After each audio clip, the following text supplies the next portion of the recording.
እግዚአብሔር ድንቅ አምላክ ነው።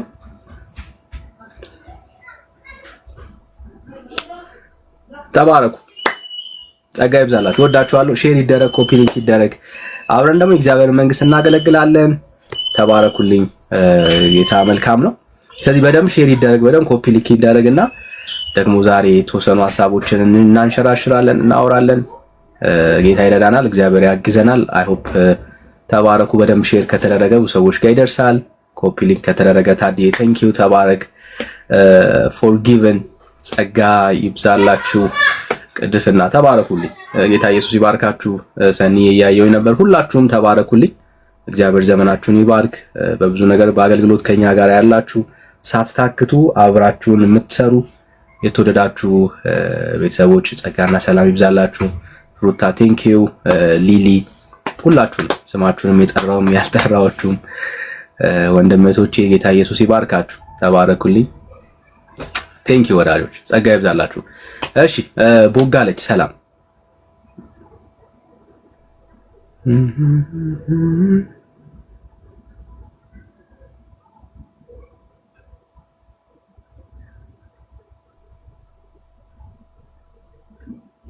እሺ ኦርቶዶክሳውያን አለ። ኦርቶዶክሳዊ ካለ እንቀበልና በኦርቶዶክስ የኦርቶዶክስ ነገረ ድነት ምንድነው የሚመስለው?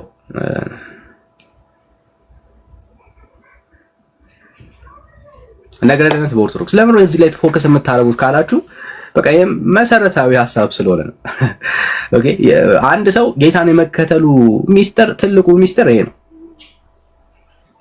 መዳን ይችል ዘንድ ማምለጥ ይችል ዘንድ የእግዚአብሔር ልጅነት ላይ ያጠነጠነ ጉዳይ ነው። ስለዚህ የነገረ ድነት አስተምሯችን እንደ እግዚአብሔር ቃል ካልሆነ ኪሳራ ነው የሚሆነው። ጀስት ቤተ እምነት ወይ ሃይማኖት ያለህ እንጂ እንደ እግዚአብሔር ሐሳብ ገብተህ የምትድንበት የምትጸድቅበት ህይወት የለም ማለት ነው። ስለዚህ በጣም ወሳኝ ነው። እዚህ ጉዳይ ላይ ያለን ሐሳብ በደንብ ማጥራትና መመልከት ይጠበቅብናል። ስለዚህ በዚህ ጉዳይ ላይ ሐሳብ አለኝ የሚል ኦርቶዶክሳዊ ካለ ገብቶ ይሞግተናል። ቤታችን ከፍተናል። እንደ አንድ ኦርቶዶክሳዊ በነገረ ድነት ላይ ያላችሁ ምልከታ ምን ይመስላል? ለምሳሌ ካልተጠመቀ ሰው አይድንም ትላላችሁ። ጥምቀት በጣም ኢሴንሻል ነው። ካልቆረበ ሰው አይድንም ትላላችሁ። ያልቆረበ ሰው አይድንም ትላላችሁ።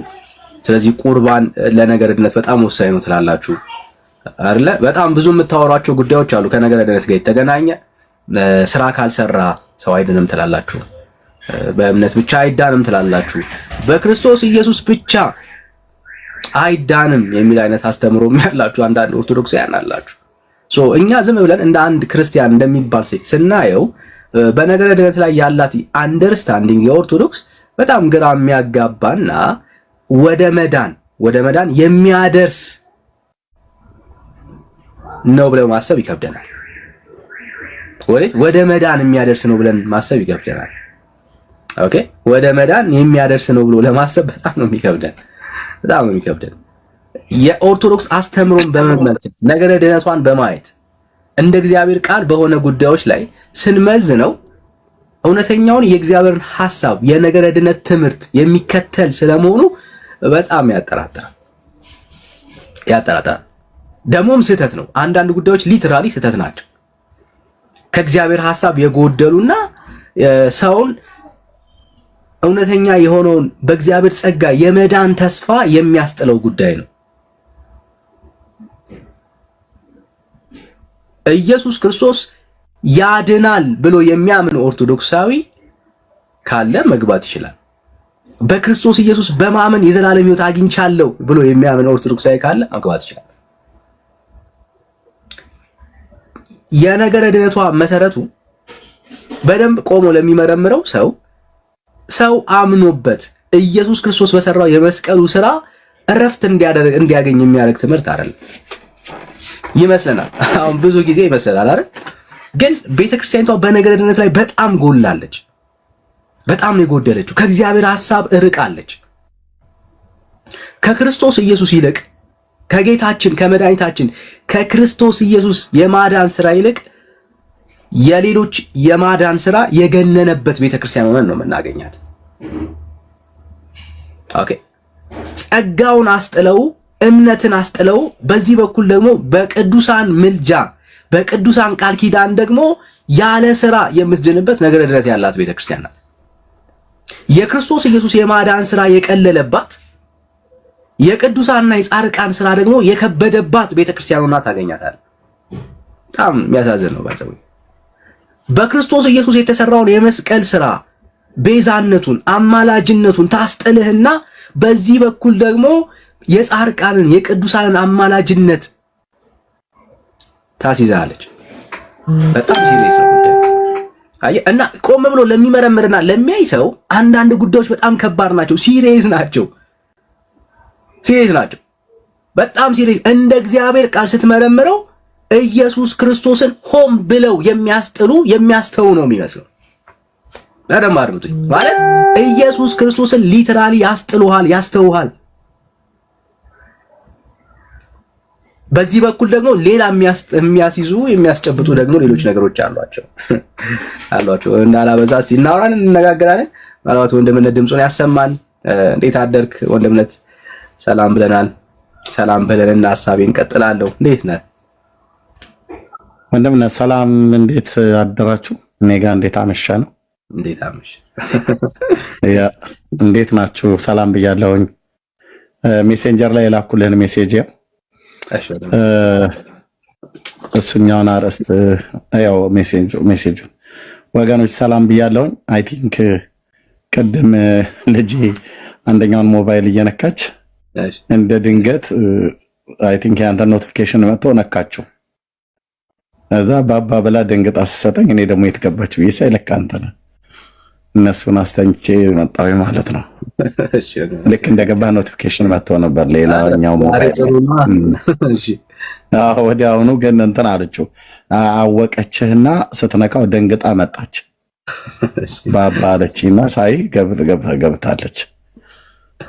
እንትኑ ምንድነው አፕሊኬሽኑ ፊት ለፊት ላይ አድርጌው አልቆለፍኩትም ነበር። ኤኒዌይ ጌታ ይባረክ፣ ጸጋ ይብዛላችሁ። ገና 1700 ነው፣ ግን 140 ሰው አለ። ወገኖች ተባረኩ። ያው መቼም አንወቅሳችሁም፣ ግን አይ ቲንክ ደጋግመን በመግባት አሰለቸናቸው ይመስለኛል አይደል ወንድምነት? እንደዛ እኔ መጠርጠር ጀመርኩ። ግን ደግሞ 2 ቀን 3 ቀን እንኳን ስጠፋ ቴክስት የሚያደርግልኝ ህዝብ በጣም ብዙ ነው እና በቃ አንዳንዴ እንኳን ካልተከፈተ ኤርሚ ፕሊስ ጭራ አለኮ ፕሊስ ወይ ዳኒ ወይ አንተ አልከፈታችሁም ብለው ይላሉ። ግን እንደዛ የሚሉ ሰዎች ግን ሼር አያርጉም ሲመጣ ሳያቸው አዶን ነው። በእርግጥ ብዙ የሚደክሙ ወንድሞችና እህቶች እንዳሉ አውቃለሁ። ለማንኛውም ግን ሼራው ብታረጉት 2 እና 3 ደቂቃ ልክ ገና ስንገባ እንደዚህ እንኳን መናገር የለብንም ወገኖች። በደንብ ሼር ይደረግ። ተባረኩ። የእናንተ ሼር ማድረግ ነው ወደ ሌሎች ጋር እንዲደርስ የሚያደርገው። ሪፖስት እናድርገው አንድ ጊዜ በየፔጃችን ላይ። እኔም አሁን የሪፖስት አድርጌዋለሁ። ጸጋ ይብዛላችሁ። ተባረኩ።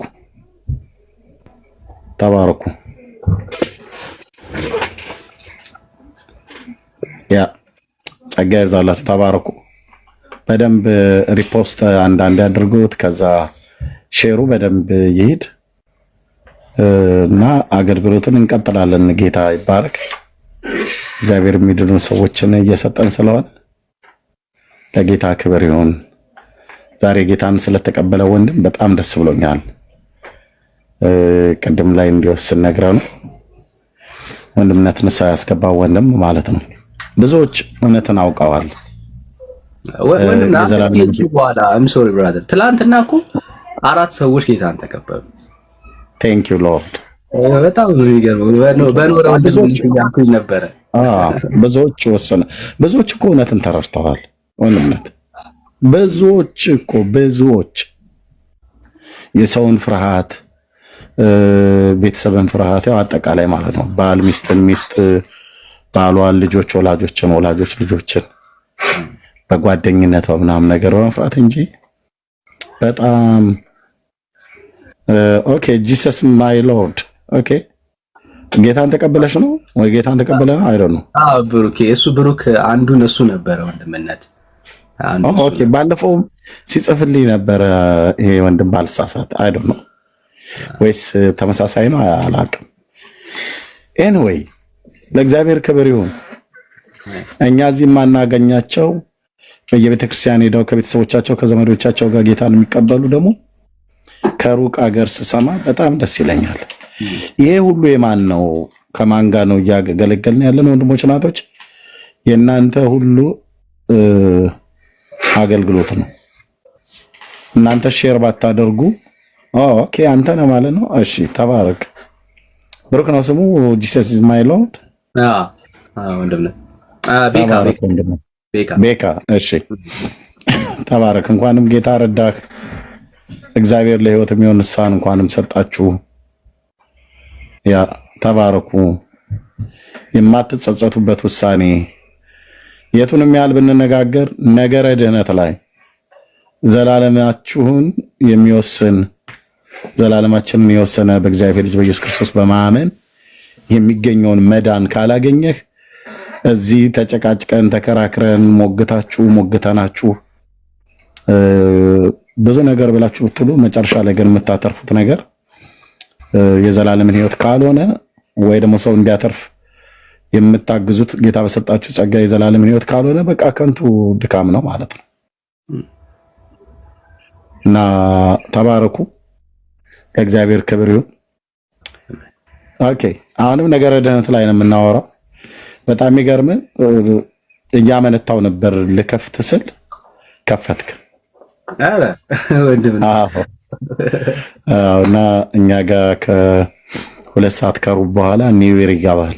የመጀመሪያ ርችትኛ ነን ተኩሰው ከኛ ሀገር ማለት ነው።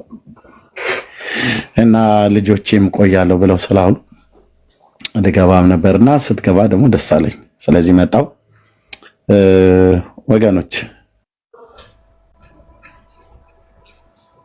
ረጭ ሲል ነው ደግሞ የሚገርም ነገር አይገርምም? እና እግዚአብሔር ይባረክ። ቴንኪው። እሺ ኮፒንግ እና ሼሩ ይቀጥል። ቴንኪው። ወንድማችን መጣ። ልገዛለት ጌታን ምን ተቀበልኩ ነው። ልገዛለት ጌታን ተቀበልኩት። እንዴት ይደንቃል! ዋው ቴንኪው ወንድማችን። በቃ ለእግዚአብሔር መገዛት የሚችል ትውልድ ማለት ነው። እግዚአብሔር እንዴት ደስ ይለው! ልጅ አገኘው ለሐሳቤ ሊገዛልኝ የሚችል ሐሳቤን ሊያገለግል የሚችል ብሎ ማለት ነው። በእውነት እግዚአብሔር በፍጥረቱ እኮ ልቡ ያዘነውን ያህል በፍጥረቱ ደግሞ በዘመናቸው አስከብረው የሚያልፉ አባቶችን በእነሱ የተደሰተ እግዚአብሔር በእኛም በዘመናችን ሊደሰት ይገባል። ለእግዚአብሔር ደስታ ልንኖር ይገባል። እንዴት ደስ ይላል!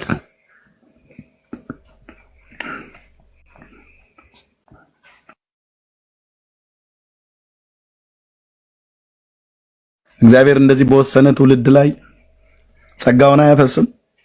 የምሕረትና የቸርነቱን ብዛት አይሰጥም? ፈልጉት። የአባቶቻችን አምላክ እግዚአብሔር ሕያው ነው፣ ያድናል፣ ይታደጋል። ትናንት በአባቶቻችን ዘመን የሰራ በእኛ ዘመን አልሰራም ብሎ አላለም። ጸጋን አልሰጥም ብሎ አላለም። ለሚለምኑት ሁሉ ጸጋን ይሰጣል። የቸርነቱን ብዛት የምሕረቱን ብዛት በሕይወታችን ላይ ገልጧልና እግዚአብሔር ይባረክ። ወንድሜ በጣም ደግሞ ደስ በኤስኤስኤፍ ብሎ በሚል ነበር ስሙን የጠራ። ልገዛለት ጌታን ተቀበልኩ። እግዚአብሔር ይባረክ እና ቴንኪው።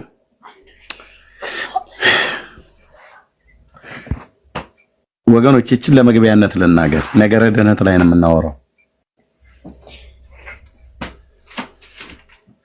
እዚህ ምድር ላይ የመኖራችሁን ነገር ምን ያህል ዘመን እንደምትኖሩ በምትኖሩበት የህይወት ዘመን ማንን አስደስታችሁ ማንን አስከብራችሁ ማለፍ እንደምትፈልጉ እያንዳንዳችሁ ስለራሳችሁ ታውቃላችሁ። አንዳንዱ እናቱን አስደስቶ አባቱን አስደስቶ ሚስቱን አስደስቶ ልጆቹን አስደስቶ ጓደኞቹን አስደስቶ ማለፍ ይፈልጋል። የእግዚአብሔር ነገር ምንም ብዙ ትኩረትም አይሰጠውም።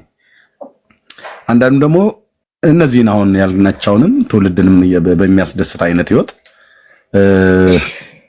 እግዚአብሔርን በሚያከብር አይነት ህይወት እየኖረ ችግር የለም። እሺ ወንድማችን ስትችልና ኔትወርክ ስትችልና እና አንዳንዶቹ ደግሞ እናት አባትንም ወንድም እህትንም ጓደኛንም እያስደሰቱ ለእግዚአብሔር ሐሳብ ደግሞ ለመኖር ደግሞ የሚፈልጉ ሰዎች አሉ። ግን ቤተሰቦቻችንን ስናስደስት በምን እንደምናስደስተው ለምሳሌ በመገዛት በመታዘዝ በማክበር አስፈላጊውን ነገር በማድረግ ከሆነ አዎ ቤተሰቦቻችንን ደግሞ በእኛ ነገር ላይ ደሰቱ ይችላሉ ሙሉ በሙሉ። ለምሳሌ አሁን ስራ እየሰራህ ተምረህ ስራ እየሰራህ ባለ ኃይልህ ከምታገኘው ነገር እናት አባትን ቤተሰብን እየረዳህ ጌታን በመቀበል ግን እኔ ግን በዚህ ጉዳይ ደስተኛ አይደለሁም ብለው ሊሉ ይችላሉ። እናትና አባት ልጄ ምን ነው ጸባይህ በጣም ቆንጆ ነው፣ ከልጆቼ ይልቅ በጣም ታከብረኛለህ፣ ትወደኛለህ፣ ያገኘውን ሁሉ ሰርተህም ታመጣለህ፣ እናትህን እንደምትወደኝ አውቃለሁ፣ እኔም እወድሃለሁ። ግን ምን ነው ኢየሱስ የሚባል አዲስ ሃይማኖት የመጣን ለምን ተከተልክ? ስለዚህ እኔ በዚህ ደስ አይለኝምና እሱን ብትቶ ደስ ይለኛል።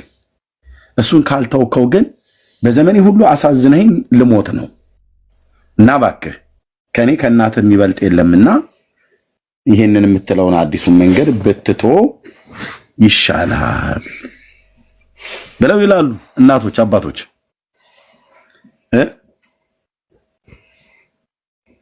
በዛ ሰዓት መልሳችሁ እንደሚሆን ጌታን ማስደሰት ወይስ እናትና አባትን ማስደሰት? እኔ እውነቱን ልንገራችሁ እናቴም አባቴም ባሉበት ዘመን ነው ጌታን የተቀበልኩት። አባቴ ጌታን ከተቀበልኩ በኋላ ነው ያለፈው። እናቴ በሕይወት አለች፣ ወንድሞቼ እህቶቼ። ለእናቴና ለአባቴ ለወንድሞቼና ለእህቶቼ ለሚስቴና ለልጆቼ ብዬ እነሱን ለማስደሰት ብዬ የምተወው ኢየሱስ፣ የምጠለው ኢየሱስ፣ የምረሳው ኢየሱስ፣ ወደ ኋላ የማረገው ኢየሱስ በፍጹም አይኖርም። በፍጹም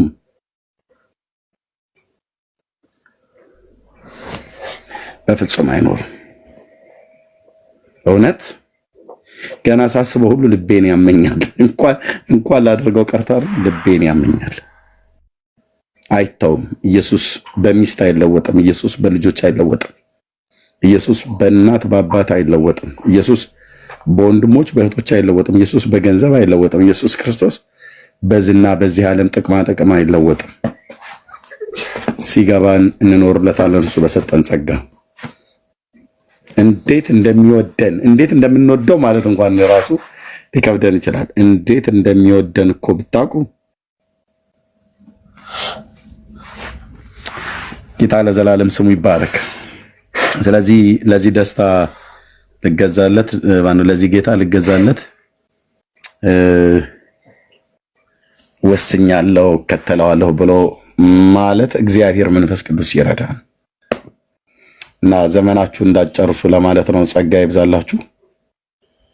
አቤቱ ጌታዬ ተባረኩ። እስካሁን እንኳን 5000 ያስገቡታል ብዬ ነበር እኔ እየተናገርኩ።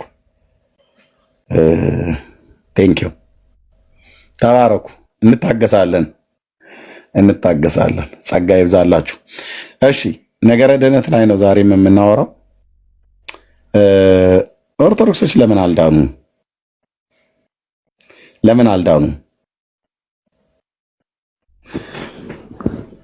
አይ ኤርሚያስ አልዳኑ እንደ ኦርቶዶክሶች ብለህ ብትል መልሱ አዎ ነው። ማን ያለው? እራሳቸው። እውነትን ነው ኤርሚያስ? አዎ በእውነት እውነቴን ነው። ለምን አልዳኑ? ሳይድኑ እንደዳኑ፣ ሳይኖራቸው እንዳላቸው፣ ሳይቀበሉ እንደተቀበሉ፣ ሳያምኑ እንደሚያምኑ ለምን ይሆናሉ?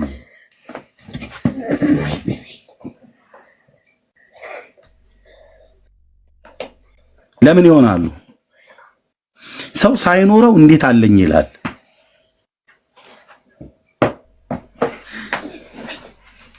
ሳይቀበል እንዴት አገኘው ይላል? ሳያምን እንዴት አምናለሁ ይላል? ሳይሰራ እንዴት በስራ ይድናለሁ ብሎ ይላል። ስለዚህ ልብ በሉ፣ እኔ እነሱን ኦፌንድ ለማድረግ አይደለም የምናገረው። ከዚህ ቀጥሎ የሚገቡ ኦርቶዶክሳውያን ወገኖቻችንን ስንጠይቃቸው እንዴት እንዳልዳኑ ፍንትው አድርገው ቆንጅ እያድርገው ይሄው አሁን እኔ የምናገረውን ቃል እነሱ ሲመሰክሩት ትሰሙታላችሁ። እንዴት አልዳኑ? እንዳይድኑ ተከልክለው ነው ወይ? አይደለም። እኔ እስከሚገባኝ ታዲያ እንዴት አልዳኑ?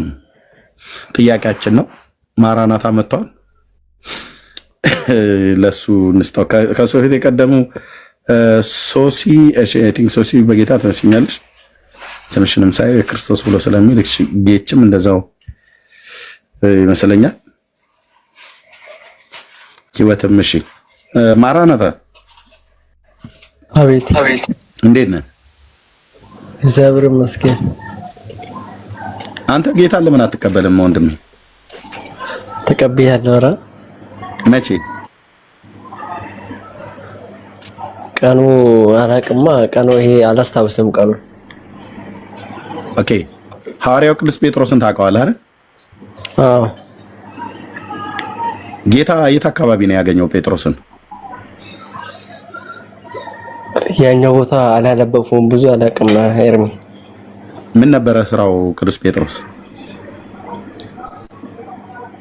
አሳ አጥማጅ ነበረ። አሳ አጥማጅ ጎበስ። የገሊላ ባህር ላይ አይደል? አዎ።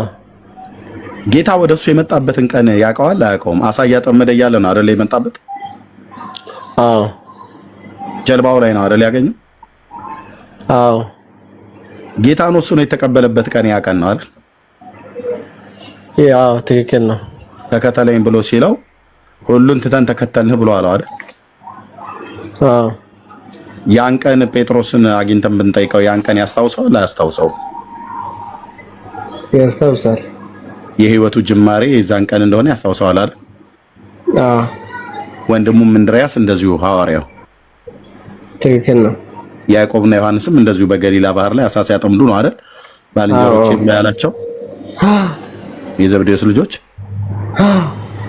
እነሱ ጌታ ወደ እነሱ የመጣበትና የዘላለምን ህይወት ለማግኘት ጌታን የተከተሉበትን ያን ቀን ያስታውሱታል አይደል? ትክክል ነው። አንተ ጌታን የተቀበልክበትን ቀን እንዴት አታስታውሰው? አዎ እኔ ያው የማመን እድሜ ላይ ስደርስ ነው እንትን ነው ቀኑ ስፔሲፊካሊ ይሄ ቀን ነው ብዬ መናገር አልችልም። ያው ረጅም ዓመት ስለሆነ ቀኑን አታስታውሰው። ወሩን ታስታውሰዋለህ? እውነት ለምናገር ዓመተ ምሕረቱና ወር ምናምን አላስታውስም። እኔ ግን ማመን ላይ እድሜ ላይ ስደርስ ነው እንትን ያደረኩት።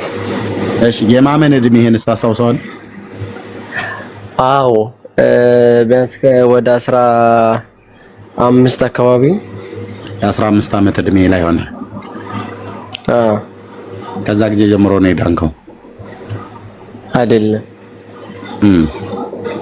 ከዛ በፊትም አድኛለሁ። መቼ ነው ድህነት ይሄ ጀመረው? እሱኛውን ነው አስታውሰኝ እያልኩ።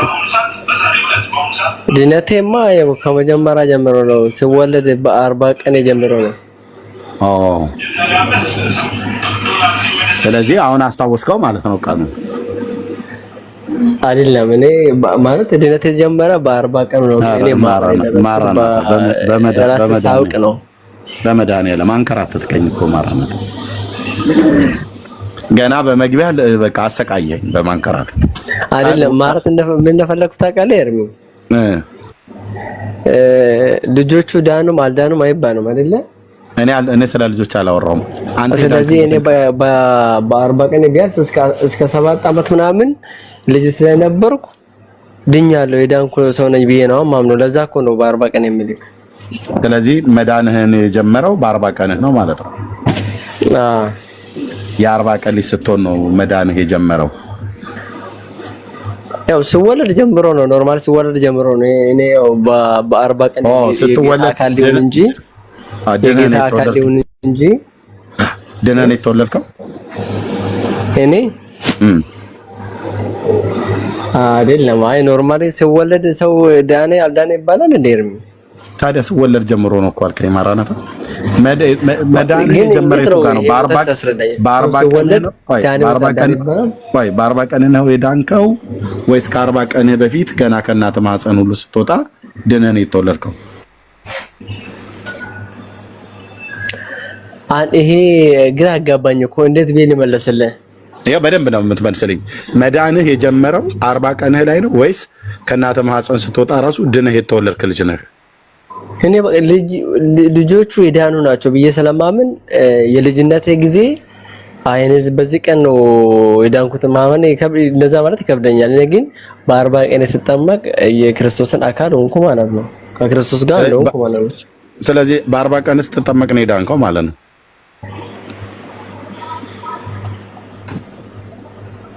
በ40 ቀን ስጠመቅ የክርስቶስ አካል ሆንኩ። አልዳንክም በዛን ጊዜ እንዴ? ለምን ከክርስቶስ ጋር አንድ ከሆንኩ ለምን ነው ያዳንኩት? ኤርሚ እኮ የዳንከው በ40 ቀንህ ነው ማለት ነው። የልጆቹ ድነት እንዴት ነው ኤርሚ? አሁን መድኃኒዓለም ክርስቶስ ማራናታ እንደው በክርስቶስ የዳንከው በ40 ቀንህ ነው መዳን የዳንከው ወይስ አምነህ ስትጠመቅ ነው የዳንከው ወይስ አምነህ ከመጠመቅህ ከመወለድ ጀምሮ ነው የዳንከው? ድነት የቱ ጋር ነው የሚጀምረው? የኔ ድነት? አዎ ልብ በሉ ኦርቶዶክሳውያን ለምን አልዳኑም ነው ቆይ ሰው ስለሰው አይደለም የጠየኩት። ማራናታ ሰላንተ ነው የጠየኩት። ገብቶኛል። ድነት የቱ ጋር ነው የጀመረው? መቼ ነው የጀመረው? የቱ ጋር ነው የጀመረው? ወሩን እሺ አላስታውሰውም አልከኝ። በ40 ቀን።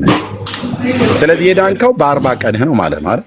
ድነት ጀመረኛው የጀመርከው። ከዛ በፊት አልዳንክም ነበር? እንደዛ አልዳንኩም ማለት ይከብደኛል። ድነህ ነበረ ከዛ በፊትስ? ማለት ያው ሕፃን ስለሆንኩ ሕፃን ደግሞ አይፈረድበትማ ኤርሚ። ኦኬ ካልተፈረደበት ታዲያ በ40 ቀንህ እንዴት ዳንክ? ዳንክ ማለት እኔ እኮ ግራ ያጋባኝ ወደዚህ እያመጣህ ኤርሚ። አሁን እኔ አይደለም ግራ ያጋባ ክርስትናችሁ ነው ግራ የሚያጋባው። እኛን አይደለም ትክክለኛ ጠይቀኝ እንጂ ትክክለኛ ነው የጠየኩህ። ማራናታ ትክክለኛ እኮ የጠየኩህ ከእናትህ ማህፀን ተወልደህ የ40 ቀን ልጅ ስትሆን ነው ወይ መዳን የጀመረው ብዬ ስለ አዋልከኝ። ከዛ ደግሞ መልሼ ስጠይቀኝ ከዛ በፊት ምን ነበርክ ብዬ ስለ ከዛ በፊት አልዳንክም ነበር ብዬ ስለ አይ ድኛለሁ አልከኝ። ከዛ በፊት ከ40 ቀን በፊት ከዳንክ ኦልሬዲ ድነህ የተወለድክ ሰው ነህ ማለት ነው። ከእናትህ ማህፀን ስትወጣ የዳንክ ልጅ ነህ ማለት ነው። ስለዚህ 40 ቀን ጥምቀት አያስፈልግም፣ መጠመቅም አያስፈልግም፣ ማመንም አያስፈልግም። ግን አንተ የነገርከኝ አይ በ40 ቀን አምኜ ስጠመቅ ነው አልከኝ አይደል? ዳግመኛ የተወለድኩት በ40 ቀኔ ነው እንትና እኮ ያኔ አይደል? ታዲያ ዳግመኛ ስትወለድ አይደል የዳንከው? አዎ ወደዚህ ልበልሽ። አዎ እሺ። ከዛ በፊት ግን አልዳንክም ነበር? አዎ ልበልሽ። ከተሳሳተ አይ ልበል አይደለም። ከዛ ኖ ልበል አይደለም። ከዛ በፊት አልዳንክም ነበር? ሕፃኑ አልዳንም የሚባለው እንደ ኤርሚያስ አልዳንኩም ልበል? አዎ እሺ። ኖ ለኔ ብለህ አይደለም እሺ የምትለው? ድነህ ነበር ከዛ በፊት? አዎ አልዳንኩም ልበል? አዎ ምክንያቱም አልዳንኩም ልበል አይደለም። በትክክል ያመንከውን ንገረኝ ማራናታ። አዎ አልዳንኩም ልበል ብለህ ለኔ ስትል ወይ ደግሞ ለወሬ ብለህ ወይ ለመመለስ ብለህ አትናገር። ኤግዛክትሊ መንፈስህ የሚያምነው ልብህ የሚያምነው ንገረን። ከ40 ቀን በፊት ድነህ ነበረ? እኔ እንዴት አምናለሁ መሰለኝ? እንደዚህ ስትል እንዴት አምናለሁ መሰለኝ? አንድ ሰው አሮጌ ማንነቱ ካልተወ አው አልዳንም ብዬ ነው የማምነው እኮ። ስለዚህ አሮጌ ማንነትህ ከ40 ቀን በፊት አልዳንም ማለት ነው? አው አሮጌ ማንነቴ ከ40 ቀን በፊት አልቀበርኩም ስለሆነ ያው አልዳንኩም። ስለዚህ አልዳነም ማለት ነው። ከ40 ቀን በፊት የነበረው ሕፃን አልዳነም። ኦኬ ከ40 ቀን በኋላ ያለው ሕፃን የዳነው አይደል? አዎ እንደዛ ልበል። እሺ እንደዛ ልበል አትበለኝ እንዴ። እኔ በልኮ ብዬ አይደለም ራስ አምነህበት ነው። እንደዛ ልበል ሳይሆን ከ40 ቀን በፊት የነበረው ሕፃን አሮጌ ማንነቱን አልቀበረም። ከ40 ቀን በኋላ የነበረው ሕፃን ከ40 ቀን ላይ ስትጠመቅ አሮጌ ማንነትህን ቀበርከው አይደል? አዎ ትክክል ነው። ኦኬ አሮጌ ማንነትህን በምንድን ነው የቀበርከው? በጥምቀት። በጥምቀት። ኦኬ ለመጠመቅ አምነህ ነው አይደል የተጠመቀው? አይደለም ሳታምን የተጠመቀው። አዎ ሳታምን ተጠመቁ ሳያምኑ ይጠመቁ ብሎ የሚል የመጽሐፍ ቅዱስ ክፍል እስቲ ያሳይ። ሳያምኑ ተጠመቁ ሳይሆን ከዋና ከመንፈስ ዳግመኛ ተወለዱ ነው። ያላመነ ሰው ነው የሚጠመቀው። አንተ ሳታምን ሰው ላይ የተጠመቀው ከዋና ከመንፈስ የሚወለደው ሰውዬ እኮ ጌታ ምንድነው ያለው? እዛ ጋር ቀጥሎ እመን ነው ያለው። ስለ እምነት ነው የነገረው። ኦኬ አሁን አንተ ሳታምን ነው የተጠመቀው። ሳታምኑ ተጠመቁ ብሎ ያለበትን የመጽሐፍ ቅዱስ ክፍል ዮሐንስ 3:15 ዮሐንስ 3:15 ምን ይላል? ኖ ዮሐንስ 3:5 ይቅርታ፣ ዮሐንስ 3:5 ሳያምኑ ተጠመቁ ነው ብሎ የሚለው ሰው ብሎ ስለሚጠራ የአንድ ቀንም የሁለት ቀንም ሰው ነው ብሎ ነው የሚጠራው አይደል? እርሚ እኮ ሳያምኑ ነው ተጠመቁ ብሎ የሚለው እሱ ጋር እዛ ጋር እምነት የለም ማለቴ የእምነት ልክ እንትን የለም ገደብ የለም። በዚህ ቀን አይልም። ኦኬ ስለዚህ ዮሐንስ 3:5 ላይ ለማን የተናገረ ያን ክፍል? ለኒቆዲሞስ ስናገር ጌታ ኢየሱስ ክርስቶስ ለኒቆዲሞስ ታዲያ ስለ እምነት አላወራውም እንደ ጌታ? ማለት እዛ ቦታ ላይ ቁጥር 5 ላይ ዳግመኛ ከዋና ከመንፈስ ካልተወለዳችሁ የመንግስት ሰማያት በአውዱ ላይ ሙሉ ስታነበው ወንጌሉን ሶስተኛው ምዕራፍ ስታነበው ሙሉ በሙሉ ስለ እምነት ያወራል አያወራም? ያወራል። ግን እኔ ቁጥር 5 ታዲያ ለምንድን ነው ስለ እምነት ካወራ የዮሐንስ 5 ስለ ውሃ ብሎ የሚለውን ስለ ጥምቀት ነው ብላችሁ በነጠላ እናንተ የምትተረጉሙት እምነቱን ነጥለህ ማለት ሰው ብሎ ስለጠራ ሰው ሲባል ደግሞ እኔ ሰው አይልም አላልኩም። እኔ ያልኩ ጥምቀቱን ብቻ አንስተህ እምነቱን ለምን የተውከው? ምዕራፍ 3 ቁጥር 5 ላይ ብቻ ሳይሆን ምዕራፍ 3 36 ቁጥር አለው። ዮሐንስ ወንጌል ምዕራፍ 3 36 ቁጥር አለው። 36ቱም ቁጥር መነበብ አለበት። በ36 ቁጥር ውስጥ ደግሞ እግዚአብሔር ልጅ ጌታችን ኢየሱስ ክርስቶስ ለኒቆዲሞስ ስለ እምነት ሰብኮታል። በዛ ምዕራፍ ላይ ደብዳቤው ሙሉ ነው መነበብ ያለበት፣ ምዕራፉ ሙሉ ነው መነበብ ያለበት። ስለዚህ ዮሐንስ ወንጌል መጽሐፍ ምዕራፍ 3 ከቁጥር 1 እስከ ቁጥር 5 ብቻ ድረስ አንብበህ ቁጥር 5 ላይ ቆመ ውሃ ብቻ የሚለውን መተርጎም፣ አንድ ቁጥር ላይ ብቻ ቆሞ ውሃ ብሎ የሚለውን መተርጎም አደገኛ ስተት ይሆናል። እምነት ብሎ የሚለውም ክፍል ስላለ እምነቱን ሙሉ ጭምር አብረህ ልተረጉም ይገባል ማለት ነው። ስለዚህ አንተ በዮሐንስ 3:5 መሰረት ነው የተጠመቀው ማለት ነው። አዎ ይቅርታ ኤርሚ ይቅርታ። እሺ አዎ ትክክል ነው። እሺ ስለዚህ በዮሐንስ 3:5 መሰረት አምነህ አይደለም የተጠመቀው ሳታምን ነው ማለት ነው። ያው በ40 ቀን ጸኑኝ አላመንኩም። አምንማ ልጅ አምነህ መጻፍ ስለሆነ እሺ የ40 ቀን ሕፃን ልጅ እንዲጠመቅ እዛ ዮሐንስ ወንጌል መጽሐፍ ምዕራፍ 3 ላይ ሰው ብሎ የሚል ቃል ስላለ ነው አይደለ? እንደዛ ብለው ያል አዎ ትክክል ነው። ኦኬ ሕፃናት ማመን ይጠበቅባቸዋል? ለሕፃናት ያምናሉ አያምኑም ብሎ አይነገራቸውም ለሕፃናት። ስለዚህ ሕፃናት ማመን አይጠበቅባቸውም ማለት እንደ ካወቁማ ማመን ይጠበቅባቸዋል እንጂ እነዛ ሆነ አንተ 40 ቀን ሕፃን ልጅ ሆነህ ነው አይደል? ከሰሙ ኖ እኮ አሁን አንተ ጅምላ አታድርገው። አንተ በ40 ቀንህ ተጠምቀሃል አይደል? አዎ ሰምተህ አምነህ ነው የተጠመቀው አይደለም? ሳታምን ሳትሰማ ነው የተጠመቀው። ትክክል ነው። ለመጠመቅ መጽሐፍ ቅዱስ ተጠመቅ ብሎ አይልህም። ይሄው ዮሐንስ ሰው ብሎ ስለጠራ የአንድ ቀንም ሕፃን ልጅ ሰው ነው አይደል? ኤርሚ እዚህ ጋር አሁን ጨርሰናል። እኔ ሰው ነው የአንድ ቀን አይደለም ገና የ3 ወር እንኳን ያልሞላው ጽንስ ሰው ነው። በቃ ትክክል ነው። ጽንስ ነው ግን ሰው ነው ማለት ነው። ህይወት ጀምሯል። ኦኬ ስለዚህ ሰው ብሎ ስለሚል ነው አይደለ የተጠመቀው። እዛ ቦታ ሰው ብሎ ስለሚጠራ ዳግመኛ ከዋና ከመንፈስ ተወለድኩት ማለት ነው። ሰው መጠመቅ አለበት ስለዚህ ሰው ብሎ ስለሚል ሰው መጠመቅ አለበት ብሎ በሚል መረን የተጠመቀው ትክክል ነው። ያኛው ጥቅስ እንትን አድርጌ ቤተክርስቲያን እሷን ጠቅሳ ሐዋርያቱን ወደ ዓለም ሁሉ ልኳቸዋል አይደል ጌታ? አዎ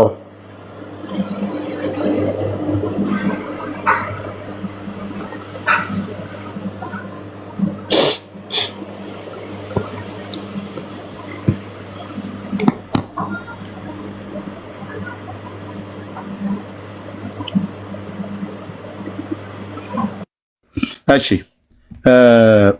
ከልጆቼ ጋር ስለሆንኩ ነው። እዚህ ምንድነው ህፃናት ሰው ብሎ ስለሚል ነው አይደል የተጠመቀው? አዎ ትክክል ነው። ጨርሰናል። እሺ ብያለሁ። ደቀ መዛሙርቱን ልኳቸዋል አይደል ወደ ዓለም ጌታ? አዎ። ለምን ላካቸው? እያስተማሩ እያጠመቁ ደቀ መዛሙርት ለማድረጋቸው እያስተማሩ እያጠመቁ። አዎ ከዛ ነው የሚጀምረው። ያው ማርቆስ 16 ላይ እያስተማሩ ከዛ ቁጥር 15 ላይ ምን ይላል? ወንጌልን እያስተማሩ አይልማ። ማርቆስ 16:15 ምን ይላል? ለጥፉለት ከታች ወገኖች። ማርቆስ 16:15 ምን ይላል? ችግር የለም ንገረኝ አንተ በዛው። ና ችግር የለም አብሮ ይለጠፍና ወደ ዓለም ሁሉ ሂዱ ወንጌልን ለፍጥረት ሁሉ ስበኩ ይላል አይደል? አዎ ወደ ዓለም ሁሉ ሂዱ ወንጌልን ለፍጥረት ሁሉ ስበኩ ይላል። ለፍጥረት ስበኩ ብሎ ሲል ለማን ነው ስበኩ ብሎ ያለው? ለከርከሮ፣ ለጅብ፣ ለጃርት፣ ለዝሆን ምናምን ነገር ነው አይደለም? ለሰው ልጆች በሙሉ አይደል? አዎ ህፃናት የሰው ልጆች ናቸው አይደሉም? ናቸው። ለነሱ ሁሉ ኢንክሉድድ ያደርጋል አያደርግም? ይሄ ስብከት ለህፃናቶቹ አያደርግም፣ ምክንያቱም ስለማይሰሙ። አያው ልብ በል ህፃናቱ ስለማይሰሙ ኢንክሉድድ አያደርግም አልከኝ። ታዲያ ስለማይሰሙ ኢንክሉድድ ስብከቱ እነሱ ስለማይሰሙ ኢንክሉድድ አያደርግም ብላ ያልከው ባላመኑትና ባልሰሙበት ጥምቀቱን እንዴት ኢንክሉድድ ያደረጋችኋቸው? ማለት ሲሰሙ ነው ህፃናቶቹ ሲሰሙ። አድመጣ የመለስኩ የጠየቅኩ መልስልኝ በደንብ ልብ በል። ወንጌልን ለፍጥረት ሁሉ ስበኩ ነው አይደል ብሎ የሚለው? አዎ ቆይ እስክሪብቶዬን ላንሳ።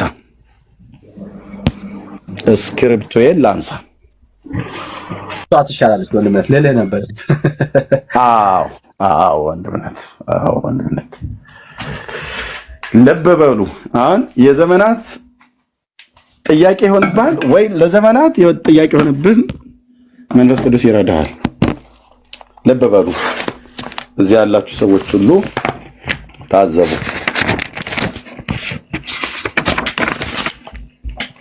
ኦኬ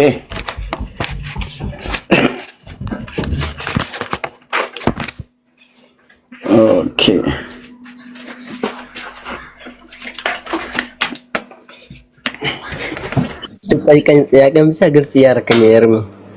በደምብ ለዛ ነው ጥያቄው ግልጽ እንዲሆን ነው ስክሪፕቴንም ላንሳ ያልኩትኝ ለሰውም ላንተም ግልጽ እንዲሆን ማለት ነው።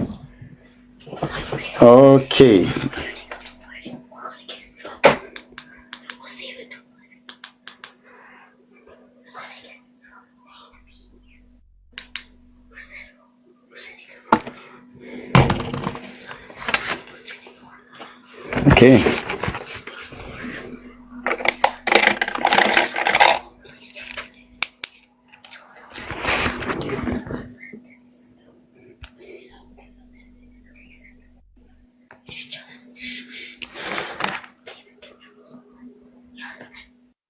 እሺ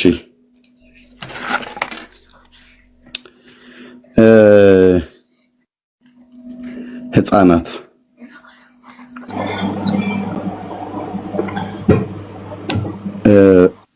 ይጠመቃሉ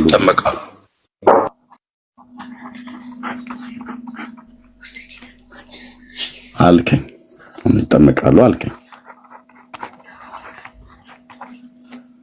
እሺ ለምን ብዬ ስልህ አይደል በዮሐንስ ወንጌል ጆኒ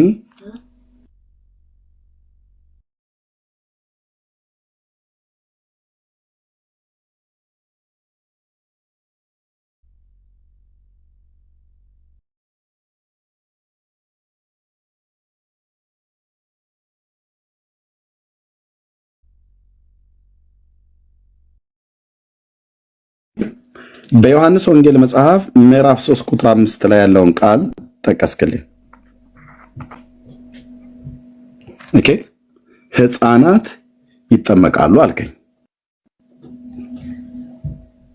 ለምን ብየስልህ በዮሐንስ 3:5 ላይ ይጠመቁ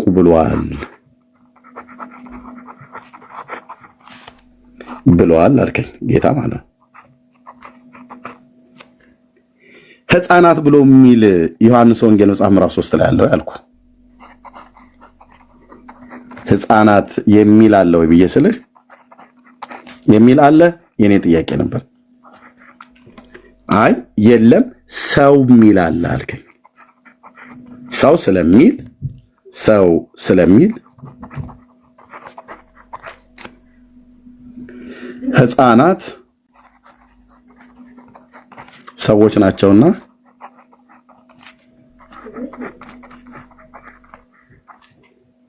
መጠመቅ አለባቸው አልከኝ።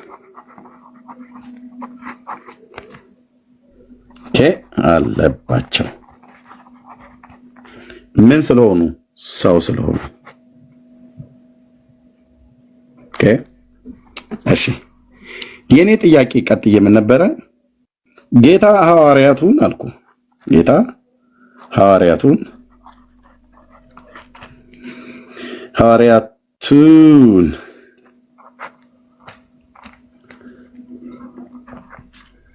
ወደ ዓለም ሁሉ ላከ፣ ወንጌልን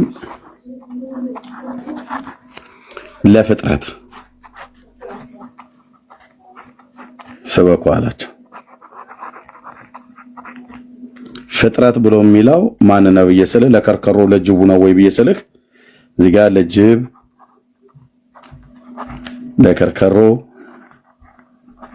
ለእንስሶች ማለት ነው ወይ ብዬ ስልህ አይ አይደለም። ታዲያ ፍጥረት ብሎ የሚለው ለሰዎች ነው ብላልክ።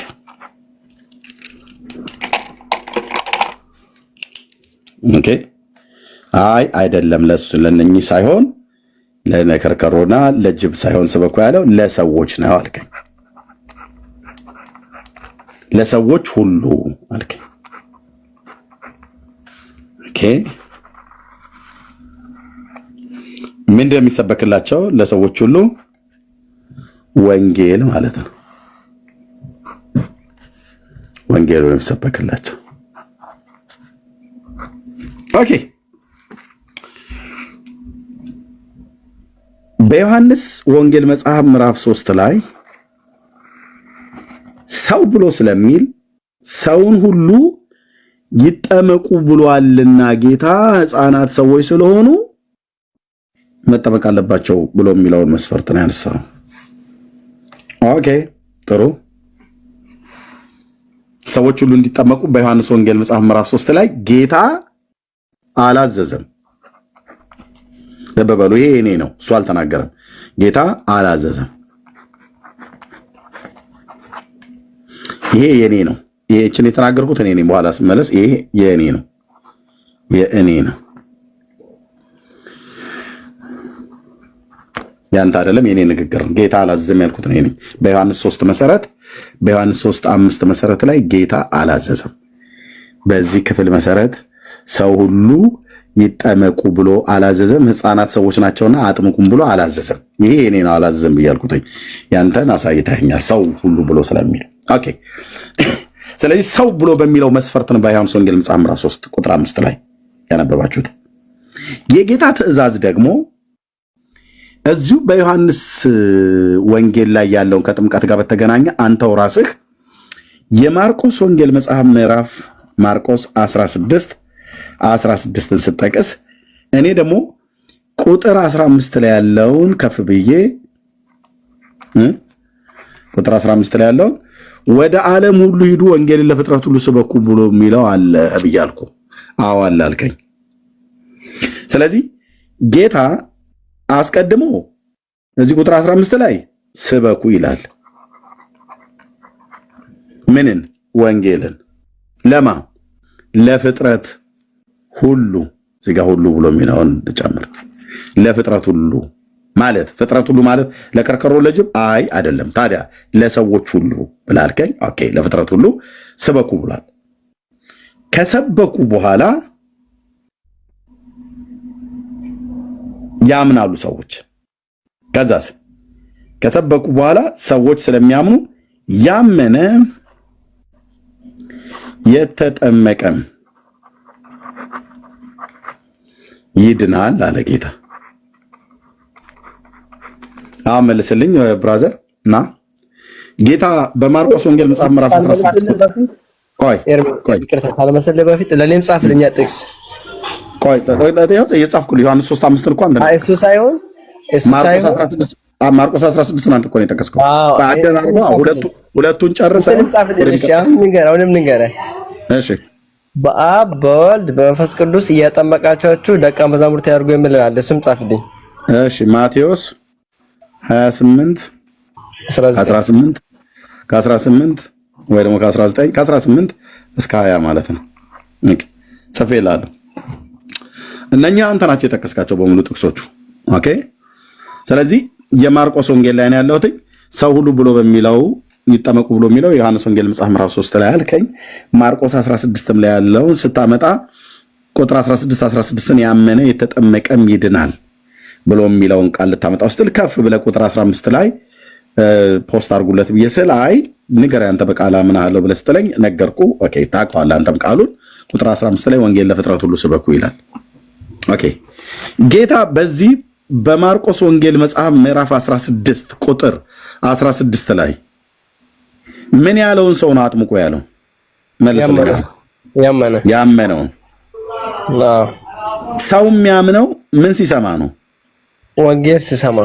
ተጠማቂው እዚህ ጋር ልጻፈው።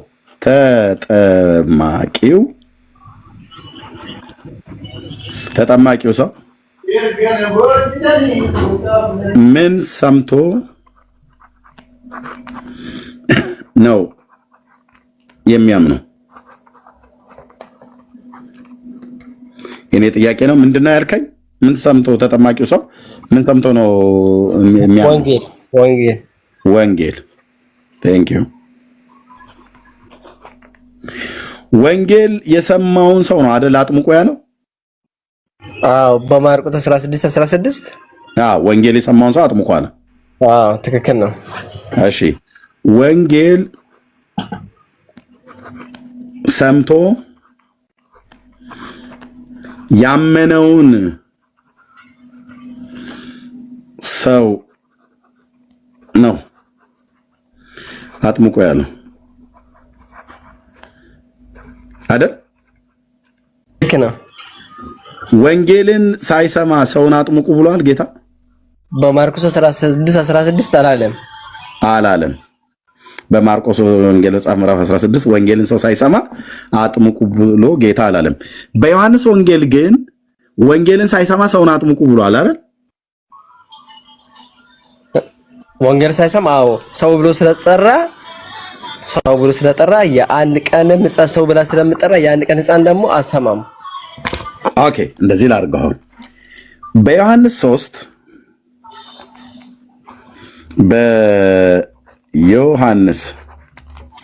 3:5 ላይ ወንጌልን ሳይሰማ እንደዛ አታርጓይ። እንደዛ አይደለም።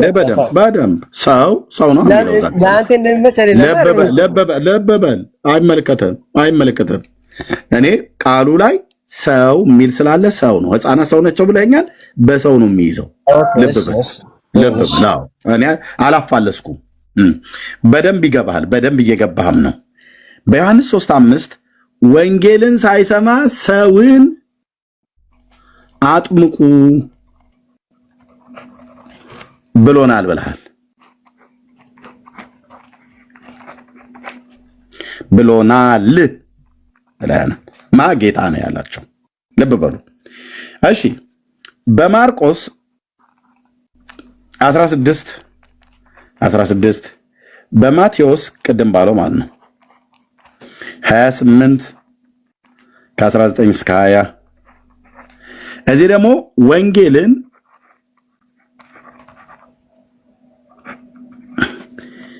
ሰምቶ ያመነውን አጥምቁ አይደለም ብሎናል። እንደዛ አላልኩም። ወንጌልም እንደዛ ተጻፈ። ይሄው ያልከው ያጠመቃችሁ ይላል እኮ።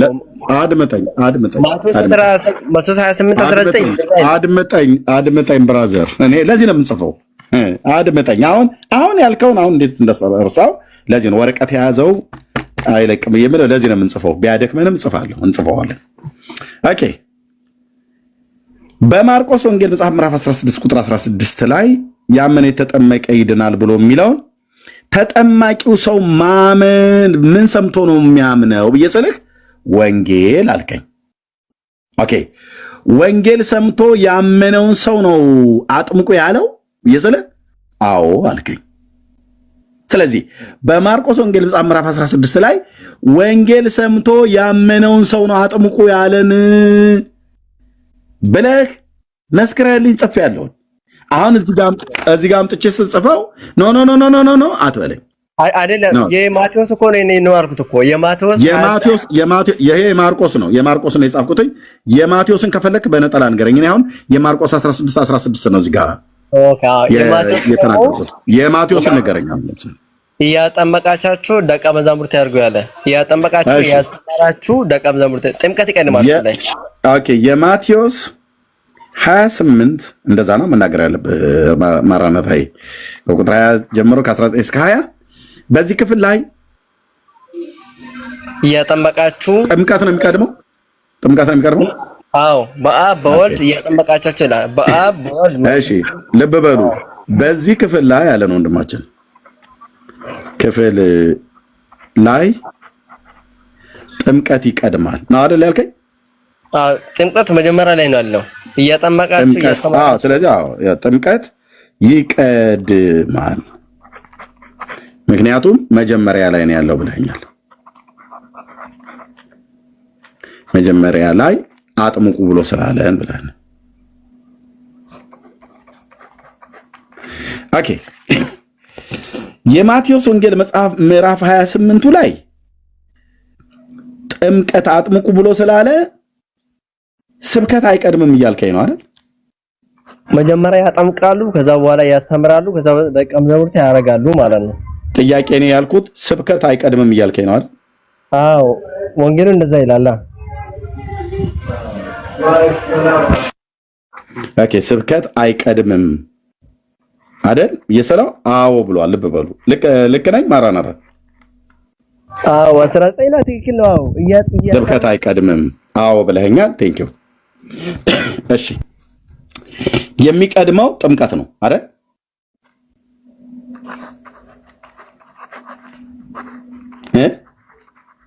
አዎ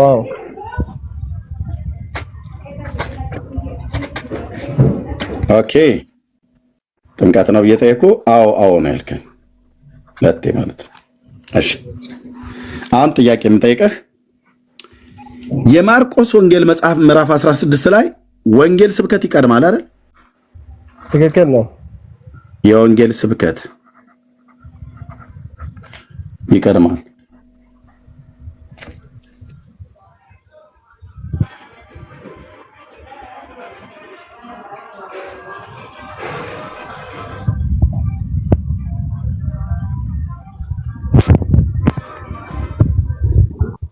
ስብከት ይቀድማል። ኦኬ የማቴዎስ ወንጌል መጽሐፍ ምዕራፍ 28 ላይ ስብከት አይቀድምም ብለኛል። እዚህ ጋር ጥምቀት ይቀድማል። ጥምቀት ይቀድማል እኮ ስብከት አይቀድምም ብለኛል። አዎ ብለኛል። ያው ስብከት አይቀድምም እዚህ ጽፌያለሁ።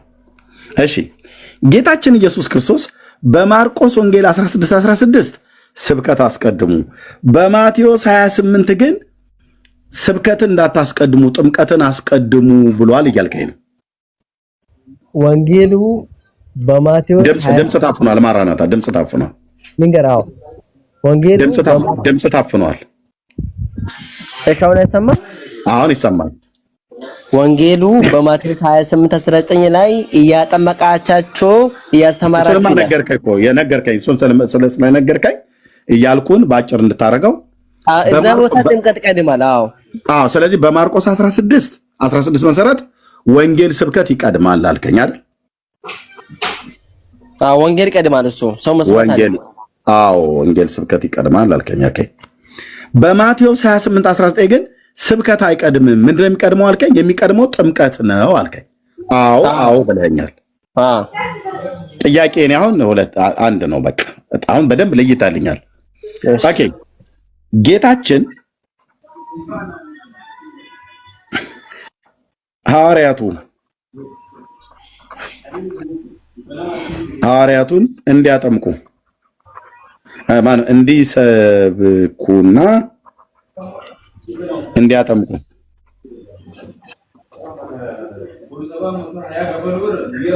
እንዲሰብኩና እንዲያጠምቁ ትእዛዝ የሰጣቸው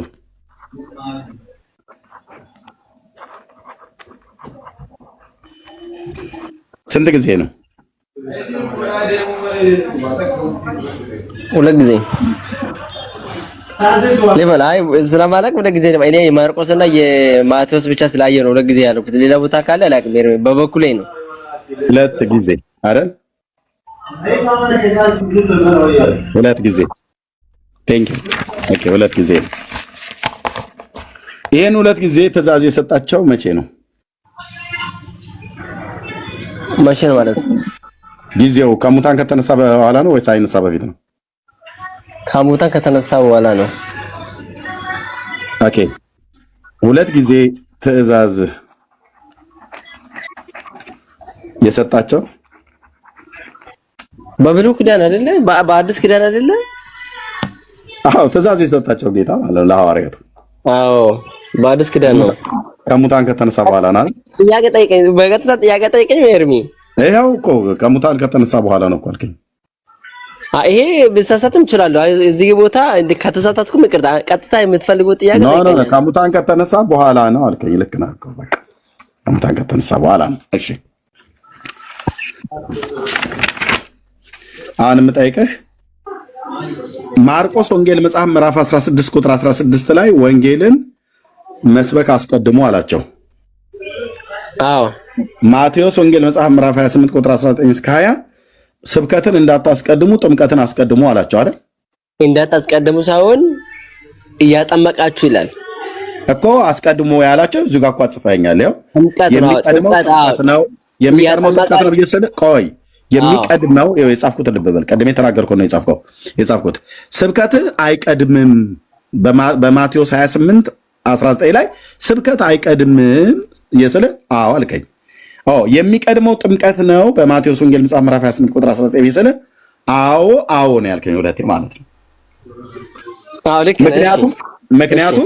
ምክንያቱም በዚህ ክፍል ላይ አልከኝ በማቴዎስ 28:19 እስከ 20 በዚህ ክፍል ላይ ጥምቀት ይቀድማል መጀመሪያ ላይ ነው። መጀመሪያ ላይ ስላለ አልከኝ አይደል? ልክ ነኝ አይደል? ልክ ነው። ቴንክ ዩ አሁን ልብ በልና ሰማኝ ወንድም አለም አሁን ልብ ብለህ ሰማኝ። ጌታችን ኢየሱስ 2 ጊዜ ነው ትእዛዝ የሰጣቸው አልከኝ። ይሄ ቦታ ከተሳሳትኩ ታርመኛለህ። እርግጠኛ አይደለም። አሁን እዚህ ጋር እኔ ማቴዎስና ማርቆስ ስላየው ብቻ ነው እንጂ ሌላ ቦታ ሊኖር ይችላል ላይኖርም ይችላል። እርግጠኛ አይደለም። ይሄን ጥያቄ አስተካክልልኝ። ኦኬ እኔ ጥያቄውን አላስተካክልም። ጌታ 2 ጊዜ ነው ያልከኝ እዚህ በማርቆስ ወንጌል መጽሐፍ ምዕራፍ 16 ላይ እዚህኛው ላይ እና ማቴዎስ 28 ላይ እዚህኛው ላይ እዚህ ጋር ሁለቱ ክፍል ላይ የተናገረው ትእዛዝ የሰጠ የተለያየ ነው ብለኛል። እዚህ ጋር ስብከት አስቀድሙ ከዛ ጥምቀትን፣ እዚህ ጋር ደግሞ ጥምቀትን እንዳታስቀድሙ ስብከት እንዳታስቀድሙ ጥምቀትን ብለሃል።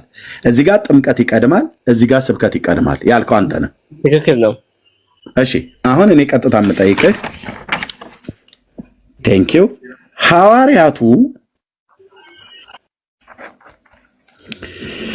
ጌታ ባዘዛቸው መሰረት በማቴዎስ 28 ከ19 እስከ 20 ጥምቀትን በአንተ ትርጓሜ ማለት ጥምቀትን አስቀድሙ ባለበት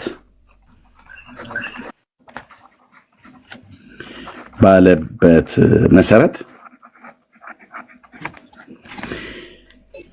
ሰውን ወንጌል ሳይሰብኩ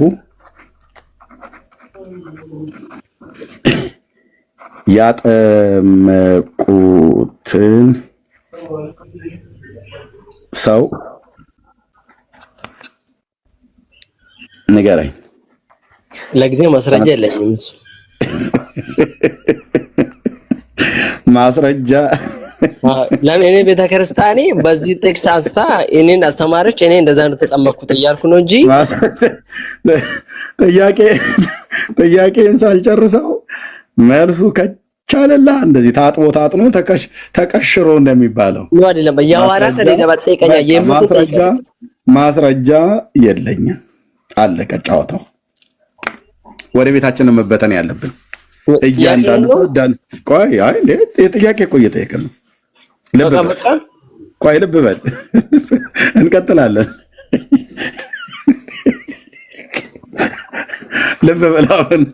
ልብ በል ማራናታ ይወዳለው። ቅን ወንድም ነህ። በጨዋነት ነው የምታወራው። ብዙ ኦርቶዶክሳውያን እንዳንተ ቢሆኑ በጣም ደስ ባለ ነበረ። ኦኬ ልብ በል። ጌታ 2 ጊዜ ነው ትእዛዙን የሰጣቸው አልከኝ። እሱም የት ነው? በማርቆስ 16 እና በማቴዎስ 28:19 ላይ ባለ መሰረት የማርቆስ 16ቱ ወንጌልን አስቀድማችሁ ስበኩ ብሎ የሚል ነው። ስብከት ይቀድማል አልከኝ። የማቴዎስ 28:19 ጥምቀት ነው የሚቀድመው፣ ምክንያቱም በመጀመሪያ ጥምቀት ብሎ ስለሚል መጀመሪያ ላይ ስላለ አልከኝ። ኦኬ እሺ። ጌታችን ሐዋርያቱ እንዲሰብኩና እንዲያጠምቁ ትእዛዝ የሰጣቸው ስንት ጊዜ ነው ብዬ ስለ 2 ጊዜ አልከኝ። 2 ጊዜ ትእዛዝ የሰጣቸው ከሙታን ከተነሳ በኋላ ነው ወይ ብዬ ስለ አዎ አልከኝ። እዚህ ጋር አዎ አልከኝ። ስለዚህ 2 ጊዜ ትእዛዝ የሰጣቸው በማቴዎስ ወንጌል መጽሐፍ ምዕራፍ 28 ከቁጥር 19 እስከ 20 ባለው ቃል መሰረት ይሄኛው ማለት ጥምቀት የሚቀድምበት ማለት ነው። ጥምቀት የሚቀድምበት ማለት ነው። በአንተ መረዳት ጥምቀት የሚቀድምበት ማለት ነው። በዚህ በማቴዎስ 28:19 እስከ 20 ጥምቀትን አስቀድሙ ባለበት መሰረት በአንተ ትርጓሜ ሰውን ወንጌል ሳይሰብኩ ያጠመቁትን ሰው ንገረኝ አልኩ። ማስረጃ የለኝም። እሺ አሁንም ልብ በልና ስማ። በማርቆስ 16 አድምጥ ከዛ ልሰጥ ነው። በማርቆስ 16 መሰረት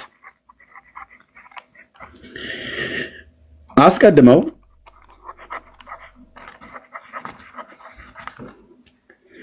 ወንጌልን ሰብከው በማርቆስ 16 መሰረት ሐዋርያቱ የሚለው ቃል እዚህ ጋር ረሳሁትኝ። ኦኬ ሐዋርያቱ አስቀድመው ወንጌልን ለሰው ሰብከው ያጠመቁትን ግለሰብ ወይም ቤተሰብ ንገረኝ። ይሄማ ጥያቄ አይደለም። እውቀትን እየተፈታተንክ ነው የሚሆነው። ንገረኝ። አይ ልብ በል አለ። በደንብ አሁን ያንኑ ያመጣሁን በማቴዎስ 28 እና በማርቆስ 16 ራስ በጠቀስከው መሰረት ነው። ማርቆስ እኮ ነው የገባው፣ ግን አንተ እውቀትን እየተፈታተንክ ነው። ኖ በደንብ መፈተን ካለበትም አሁን አንተ ቀጥለህ እኔንም ጠይቀህ ከዚህ በኋላ አልጠይቀህም። በቃ መጨረሻ ነች። የመጨረሻ ጥያቄ ናት። የመጨረሻው ከዚህ በኋላ አልጠይቀህም።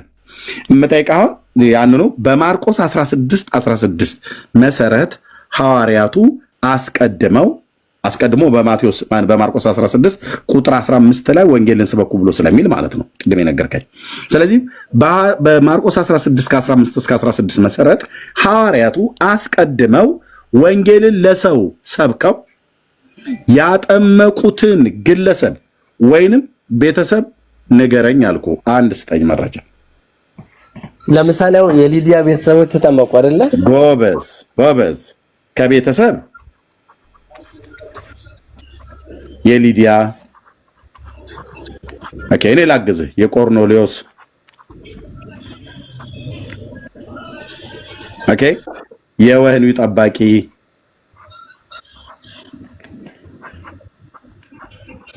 እና አንደኛው ማን ነው? የእስጢፋኖስ ኦኬ፣ ይሄ ቤተሰብ ተጠምቋል ማለት ነው። አስቀድሞ ምን ሰምተው ነው ያጠመቋቸው እነዚህን ቤተሰብ? ለምሳሌ የሊዲያ ቤተሰብ ከነ ቤተሰቡ ተጠመቀ ይላል። ግን እኮ በመጀመሪያ ምን አሰሟቸው? ወንጌል። የቆርኔሌዎስ ቤተሰቡም ወንጌል ሰምቷል አይደል? እሱ አላነበብኩም፣ ግን ቅርታ ላስነበብ ይችላል። ሐዋርያ ሥራ መጽሐፍ ምዕራፍ 10 ላይ ምንም ችግር የለው። ወንጌል ሰምቷል። የወህኒው ጠባቂውስ ወንጌል ሰምቷል አይደል? ስላላነበብኩት የወህኒው ጠባቂ ሐዋርያ ሥራ መጽሐፍ ምዕራፍ 16 አይዞህ፣ ምንም ወንጌል ሰምተዋል። የእስጢፋኖስን ቤተሰብ ወንጌል ሰምተዋል። እነዚህ ቤተሰቦች በሙሉ ወንጌል ሰምተዋል። ወንጌል ከሰሙ በኋላ ነው የተጠመቁት። ወይ እንደመጨረሻም ደግሞ በኢየሩሳሌም የሐዋርያት ሥራ መጽሐፍ ምዕራፍ 2 ቁጥር 38 ላይ እዛም ጋር ህዝብ ነው ጌታን የተቀበሉ ያመኑትን ሁሉ ህዝብ ነው እዛ ጋር የሚያጠመቁት ማለት ነው በኢየሩሳሌም። ኦኬ፣ በግለሰብ ደረጃ የምታስታውሰው አለ ያጠመቁት ወንጌል ሰብከው ታስቀድመው? በሳቷ አላስታውስም። እሺ፣ ኢትዮጵያዊ ጃንደረባ አጎታችን እናንሳ። ሐዋርያት ሥራ መጽሐፍ ምዕራፍ 8 ቁጥር 26 ላይ ከ26 ጀምሮ ያለው ማለት ነው። ኢትዮጵያዊ ጃንደረባ ታስታውሰዋል አይደል? አዎ። በግለሰብ ደረጃ ነው አይደል ወንጌላዊ ፊልጶስ ያጠመቀው? አዎ፣ ትክክል ነው። የኢትዮጵያው አስቀድሞ ወንጌል ሰብኮታል አልሰበከውም? ሰብኳል። ኦኬ። ስለዚህ በማርቆስ ወንጌል መጽሐፍ ምዕራፍ 16 ቁጥር 16 እስከ 15 ባለው መሰረት ነው አስቀድመው ወንጌል ሰብከው ከዛ ሰዎች ሲያምኑ ነው ያጠመቁት ማለት ነው አይደል? አዎ። አሁን እዚህ ቦታ ጨረስኩ። ስለዚህ በማቴዎስ ወንጌል መጽሐፍ ምዕራፍ 28 ከቁጥር 19 እስከ 20 ድረስ ጥምቀትን አስቀድመው ወንጌል ሳይሰብኩ ጥምቀትን አስቀድመው በዚህ መሰረት ሰውን ወንጌል ሳያሰብኩ ያጠመቁትን ሰው ወይ ግለሰብ ወይ ማህበረሰብ አንድ ነገር ብዬ ስልህ ማስረጃ የለም አልከኝ። ይሄኛው ማስረጃ አለ ማለት እኔ በሳቱ ይሄን ቆይ ጨረስኩ። እኔ ከዚህ በኋላ እሰጣለሁ። ልብ በሉ እዚህ ያላችሁ ሰዎች ሐዋርያቱ አንድም ቦታ ላይ እደግመዋለሁ፣ እሰልሰዋለሁ፣ አንድም ቦታ ላይ ወንጌልን ሳይሰብኩ አስቀድመው ያጠመቁት ግለሰብም ቤተሰብም የለም። እደግመዋለሁ፣ ሐዋርያቱ በማርቆስ ወንጌል መጽሐፍ ምዕራፍ 16 ከቁጥር 15 እስከ 16 ባለው አስቀድመው ወንጌል ሰብከው ነው እንጂ ያጠመቁት ወንጌል ሳይሰብኩ በማቴዎስ 28 19 እስከ 20 በዮሐንስ ወንጌል መጽሐፍ ምዕራፍ 3 ቁጥር 5 መሰረት ሰውን ወንጌል ሳይሰብኩ አስቀድመው ከጥምቀት የጀመሩበት አንድም ቤተሰብ አንድም ግለሰብ የለም። እሺ፣ ግልጽ ነው። ቆይ ለሰው ነው። ቆይ አሁን ወገኖች ግልጽ ነው። ግልጽ ከሆነ ንገሩኝ። በዛ ለወንድማችን ሰጠዋል። አሁን ግልጽ ነው። በማቴዎስ 28 19 እና በዮሐንስ ወንጌል መጽሐፍ ምዕራፍ 3 ቁጥር 5 ቅድም ያለው ማለት ነው። በዮሐንስ 3:5 እዛም ጋር ሰው ብሎ ስለሚል ጥምቀት ከዛ ነው ጀምረው ብሏል። በዛ ነው ሕፃናትን እናጠምቀው ብሏል። በማቴዎስ 28ም አስቀድሞ ጥምቀት ብሎ ስለሚል ጥምቀቱ ስለሚቀድም ስብከት ስለማይቀድም በዚህ መሰረት ሕፃናት ይጠመቃሉ። በማቴዎስ 28 19 እስከ 20 እና በዮሐንስ 3:5 መሰረት ብለው ኦርቶዶክሳውያኑና ሕፃናት አጥማቂያን አብያተ ክርስቲያናቱ በሙሉ ህዝቡን ያሳቱት በእነዚህ ጥቅሶች ላይ ቆመው ነው። ለምን ሰው ብሎ ይላልና በተለይ ዮሐንስ 3:5 ሰው ይላልና ሕፃናት ሰዎች ስለሆኑ ጥምቀቱ ይመለከታቸዋል አሉ። ወይት እንደዚህ ልጻፈው። ሕፃናት ልብ በሉ። የአብርሃም አምላክ ለዘላለም ስም ይባረክ። የቃልህን ደጆች የገለጥክልን ሕፃናት ሰው ስለሆኑ ጥምቀቱ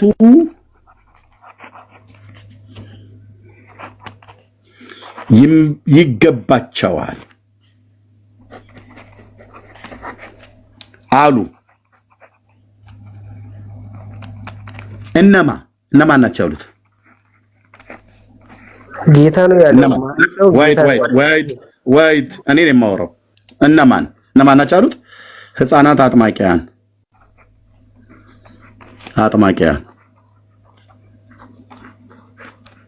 ሕፃናት አጥማቂያኑ ናቸው ያሉት። ጌታማ አላለም።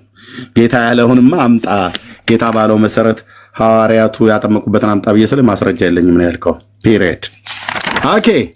ሕፃናት ሰው ስለሚል በዮሐንስ 3:5 መሰረት ማለት ነው። ሰው ስለሚል ጥምቀቱ ይገባቸዋል አሉ። ስለዚህ ሕፃናትን ያጠምቃሉ ማለት ነው።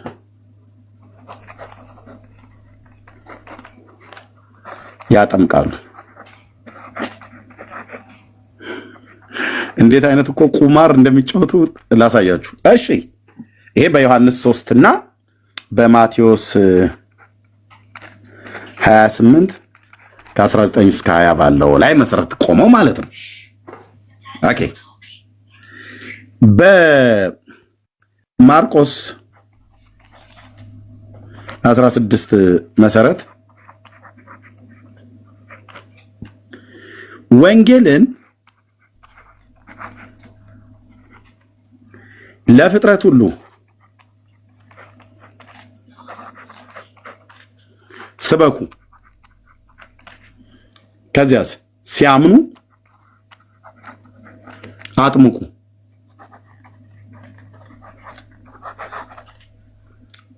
ጌታ ብለዋል። ኦኬ ጌታ ብለዋል። ኦኬ እነዚህ ሕፃናት አጥማቂያኑ አብያተ ክርስቲያናት ምን አሉ? በማርቆስ ወንጌል መጽሐፍ ምዕራፍ 16 ቁጥር 16 ላይ ወንጌሉን ሕፃናቱ መስማት አይጠበቅባቸውም አሉ። ለምን? ለጋ ስለሆኑ አሉ። አሃ ጌታ ግን እኮ ወንጌሉን ስበኩ ያለው ለማን ነው? ለፍጥረት ሁሉ ብሎ የሚል ፍጥረት ሁሉ ማለት ምን ማለት ነው? ከርከሮና ጅብ ማለት ነው ወይ ብዬ ቅድም ቀጣየኩት።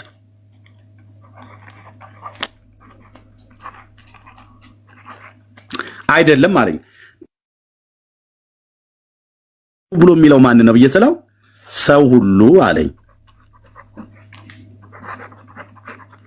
ሰው ሁሉ ብሎ የሚለው ውስጥ ሕፃናት የሉም ወይ ነው የኛ ጥያቄ። ሕፃናት የሉም? ጥያቄ ምልክት። አሉ ነው መልሱ።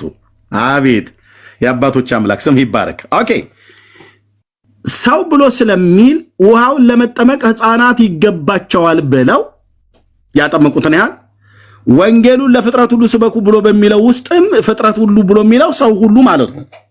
ለፍጥረት ሁሉ ነው ያለው ጌታ። ለፍጥረት ሁሉ ማለቱ ለሰው ሁሉ ማለቱ ነው። ሰው ሁሉ ከተባለ ሕፃናትን ሁሉ ኢንክሉድድ ያደርጋል ማለት ነው። ውሃው ይገባቸዋል፣ ወንጌሉ ግን አይገባቸውም ብሎ ለማለት who are you እናንተ አግኝተዋል? ውሃውን ይገባቸዋል፣ ወንጌሉ ግን አይገባቸውም አላለም ጌታ። እኔ ልመለስ እዚህ ላይ ሚዩታር ቆይ ልጨርስ። ሚዩታር ግን አሰጣለሁ። ልብ በሉ እዚህ ላላችሁ ውሃው ይገባቸዋል፣ ወንጌሉ ግን አይገባቸውም አላለም ጌታ ለሕፃናቱ። እዚህም ሰው ሁሉ ብሎ የሚለውን ጥምቀት ነው። ጥምቀት ስለሆነ ለሰው ሁሉ ነው ብሎ ካለ ይላል ቃሉ። ሰው ሁሉ ሰው ዳግመኛ ከእግዚአብሔር ወደ እግዚአብሔር መንግስት የሚገባው ከውሃና ከመንፈስ ካልተወለደ በስተቀር ብሎ ስለሚል ማለት ነው። ሰው ብሎ ስለሚል ህፃናት ሰዎች ናቸውና እናጠምቃለን አሉ። ፍጥረት ሁሉ ብሎ በሚለው ውስጥ ግን ህፃናት ሰዎች አይደሉም ወይ ናቸው? ታዲያ ለፍጥረት ሁሉ ስበኩ ብሎ የሚለው ወንጌሉ ህፃናቱን አይመለከታቸውም ወይ? አይመለከታቸውም አሉ። ቀላጆች አይመለከታቸውም አሉ። እነማ እነንቶኔ ህፃናት አጥማቂያን አብያተ ክርስቲያናት በሙሉ ሉትራውያን፣ መካነ ኢየሱስ፣ ካቶሊክ፣ ኦርቶዶክስ በሙሉ ነው የምናገረው። በጽድቅ ነው ጌታዬን የማገለግለው። እሺ አይመለከታቸውም አሉ። ለምን ወንጌሉ አይመለከታቸውም ለህፃናት ብለን ስንጠይቅ መጠየቅ ያለብን ስለማያስተውሉ አለ።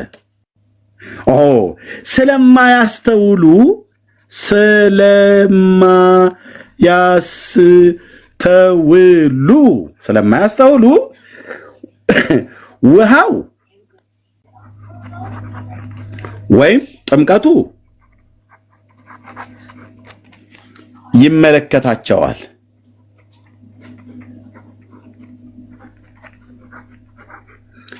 ወንጌሉ አይመለከታቸውም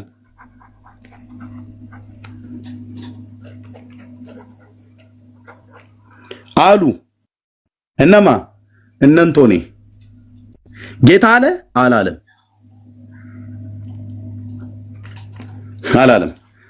ስለዚህ ህፃናቱ ወንጌል መስበክ እንደማይጠበቅባቸው ሁሉ መጠመቅ የማይጠበቅባቸውማ።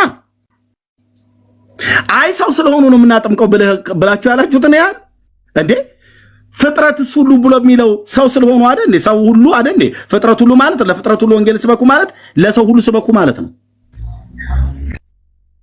ለሰው ሁሉ ወንጌል ስበኩ ማለት ነው። ጌታ ለህፃናት ወንጌል እንዳሰብኩ ለሰው ግን ስበኩ ብሎ ህፃናት ሰዎች አይደሉም ብሎ አላለም። ልብ በሉ። ስለዚህ ህፃናት ስለማያስተውሉ ውሃ ወይ ጥምቀቱ ይመለከታቸዋል አሉ። ጌታ አይደለም ያለው፣ ልብ በሉ። ሐዋርያቱም አይደለም ያሉት። ወንጌሉን ግን አይመለከታቸውም አሉ። እነማ? ኦርቶዶክስ፣ ካቶሊክ፣ መካነ ኢየሱስ፣ ሉትራውያን።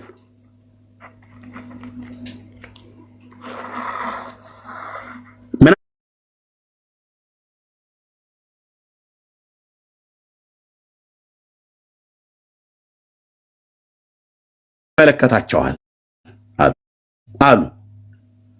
ለምንድነው ወንጌሉ የማይመለከታቸው? ለፍጥረት ሁሉ ሰበኩ ብሎ የለ እንዴ? አዎ ወንጌሉ አይመለከታቸውም። ውሃው ይመለከታቸዋል ያለው ወንጌሉ አይመለከታቸውም፣ ጥምቀቱ ይመለከታቸዋል ብሎ ጌታ አልተናገረም፣ ሐዋርያቱም አልተናገሩም።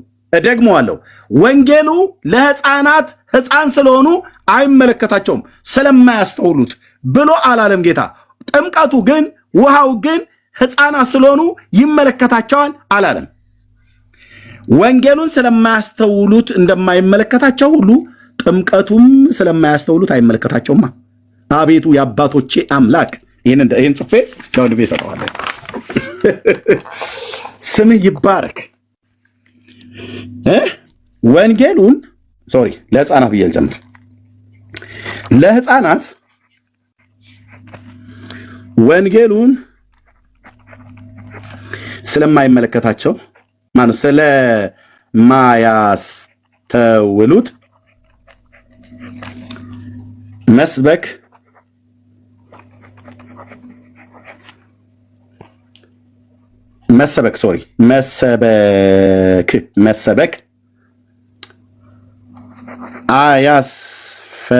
አያስፈልጋቸውም።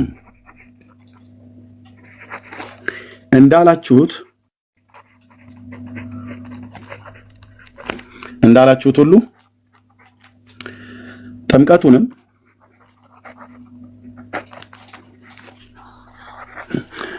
ስለማያስተውሉት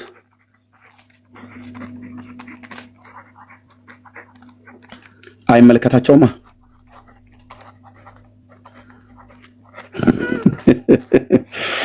የአባቶች አምላክ ስም ይባረክ።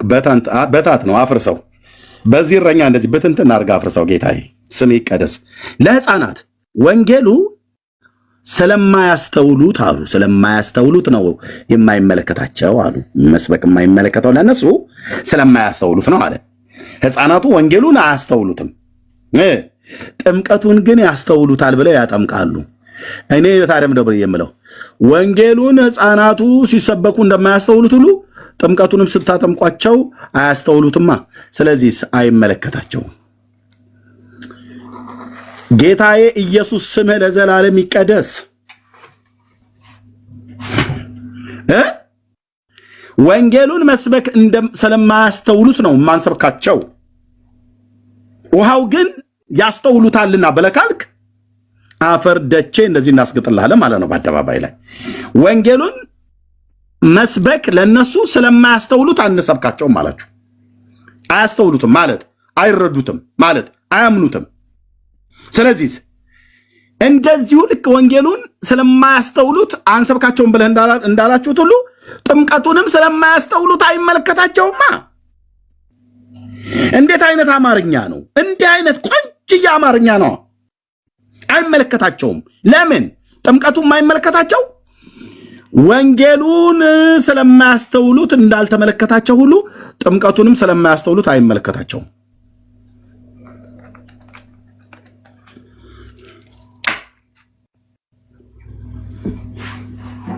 እናገረሁን ትችላለህ። ቆይ ወገኖች ገብቷቸዋል? ገብቷቸዋል? ወገኖች ገብቷቸዋል? ወንድምነት አለ ከኔ ጋር? አዎ አለው። እርሚ ዳኒ ያለ አለው። ሰምተኸኛል ያልኩትን? ድንቅ ነው፣ ድንቅ ነው። ምንም ወንድምነት ድንቅ ነው። ወገኖች ሰምታችሁኛል አይደል? ያልኩትን እዚህ የተጻፈውን ለሕፃናት ወንጌሉን የማይሰበኩት ስለማያስተውሉት ነው አሉን። ሕፃናት አጥማቂያኑ ጥምቀቱን ግን እናጠምቃቸዋለን ይመለከታቸዋል አሉ።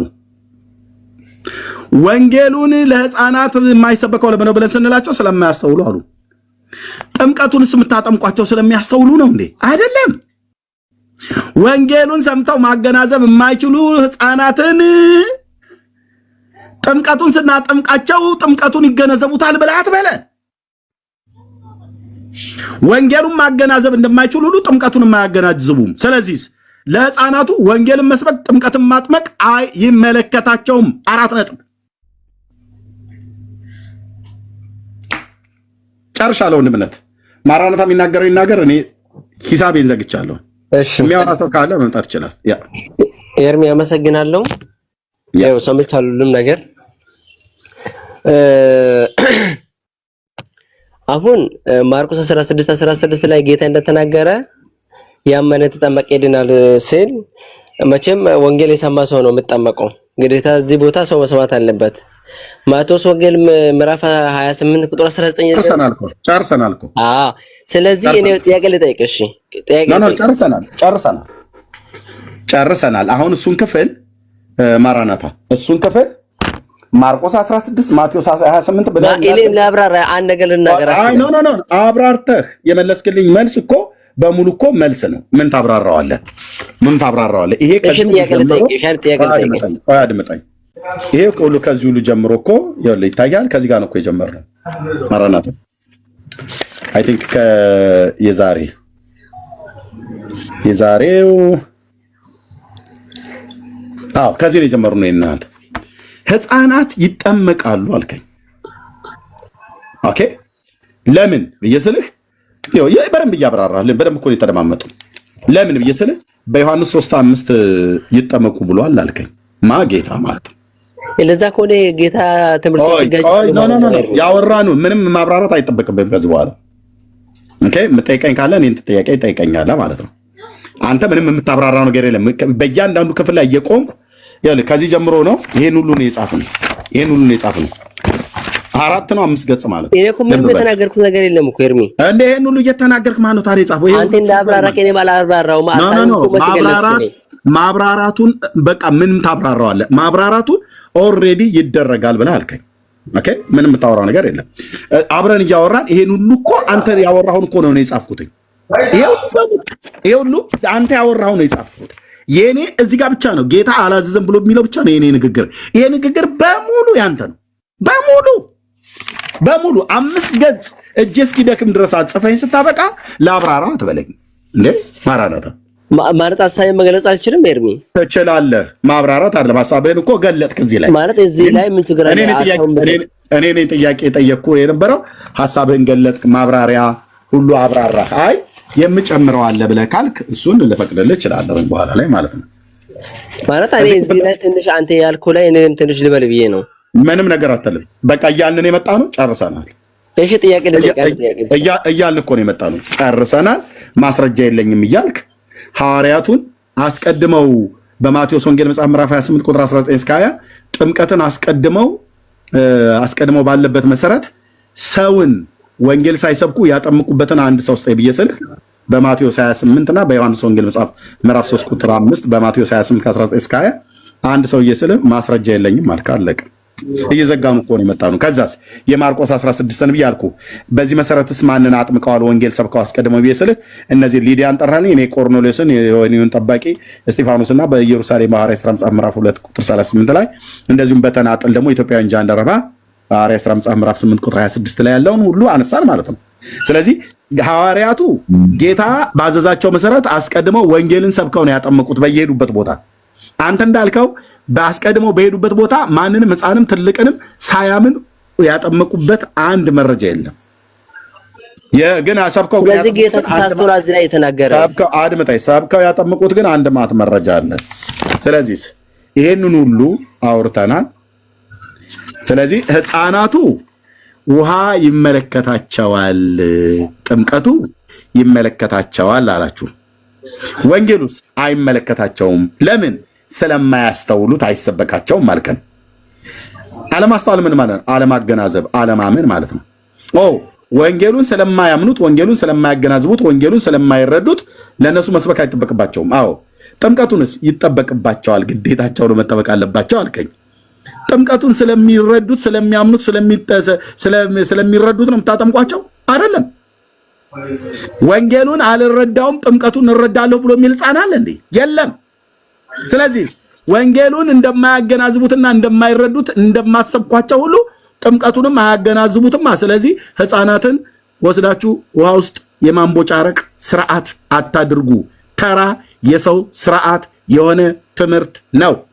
ሕፃናትን የምታጠምቁ ሰዎች እዚህ ውስጥ ያላችሁ የክርስቶስ ተቃዋሚዎች ናችሁ። ማን? ሕፃናትን የሚያጠምቁ 30 ሰከንድ ድረስጠኝ እዚህ ላይ ሐሳቤን ሊግለጽ ምንም ገልጸው ነው የሚያጠምቁ የክርስቶስ ተቃዋሚዎች ናቸው። ተቃዋሚ ናቸው። ለምን የክርስቶስ ተቃዋሚ የሆኑት? ወንጌሉ ማይለው ነው የሚሉት። ወንጌሉ ሕፃናትን አጥምቁ አይልም፣ ወንጌሉ አይልምና ጨርሻለሁ። እሺ ጥያቄ ልጠይቅህ ትችላለህ? እሺ የጥምቀቱ ጥቅም ምንድን ነው? የምን የጥምቀት ጥቅሙ ምንድን ነው? ለማን? ለሰው ልጆች ላመኑ ሰዎች ነው የጥምቀቱ ጥቅም። ላላመነ ሰው ጥቅም የለው። ያመኑም ይሁን ያላመኑም ይሁን የጥምቀቱ ጥቅም ምንድን ነው? ኤርሚ እኛ ያላመኑ ሰዎችን አናጠምቅማ። ያላመኑ ሰዎች ጥቅም የለውም። እኔ ያላመኑ ሰዎች የጥምቀቱ ጥቅሙ ምንድን ነው? ለማን እኮ አልኩ። ለይልኝ። የሚጠመቁ ምን አይነት ሰዎች ናቸው? ያመኑ አይደል? ያላመኑ ብለህ ለምን ትላለህ? እንደናንተ ታረገን እንዴ መልሰህ? ኦኬ ያመኑ ለማብየ ስለ ላመኑ ብለህ ካልከኝ ጥቅሙን እነግርሃለሁ። ላላመኑ ግን ምንም ጥቅም የለም። ለአመኑ እሺ፣ ለአመኑ ጥቅሙ ምንድን ነው? ጥምቀቱ ላመኑ ሰዎች ጥቅሙ ሞቱንና ትንሳኤውን ትተባበራለህ። ትንሳኤውን ትተባበራለህ። ኦኬ ሌላ ሞቱና ትንሣኤውን ትተባበራለህ ከጌታ ጋር ማለት ነው። በቃ ለኃጢአት ሞተ ለጽድቅ ሆነ እንድትነሳ በጥምቀት ከእርሱ ጋር ትቀበራለህ። በጥምቀት እንቀብርሃለን ማለት ነው። ሞቱን በሚመስል ሞት ትንሣኤውን በሚመስል ትንሣኤ እንድትተባበር በጥምቀት ከእርሱ ጋር እንቀብርሃለን።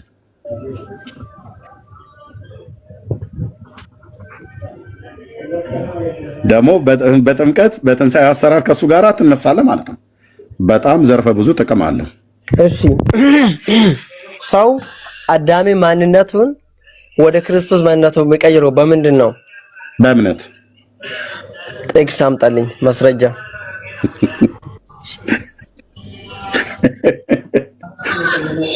ወደ ክርስቶስ ማንነቱን የሚቀይረው ብላ ያልከውን በደንብ ዘርዘር አድርገው መረጃ እንድሰጥ። ማለት ሰው አሮጌ ማንነቱን ወደ ክርስቶስ ማንነት ቢቀይረው በምንድን ነው? እኛ አሁን ስንወለድ በአዳም ማንነት ነው የምንወለደው አይደለ? ለዚህ ነው ጌታ ኢየሱስ ክርስቶስ ዳግመኛ ካልተወለዳችሁ መንግስተ ሰማያት አትወርሱም ያለ። ለዚህ ነው ግዴታ ሰው ዳግመኛ መወለድ አለበት። ስለዚህ የኛ አሮጌ ማንነቱን በምንድን ነው ቀብረን ከክርስቶስ ጋር የምንነሳበት በምንድን ነው? በእምነት ብለኛል። ማስረጃ አምጣልኝ። እሺ ምንድነው ያልከው? ድጋሜ እስኪ ድጋሜ።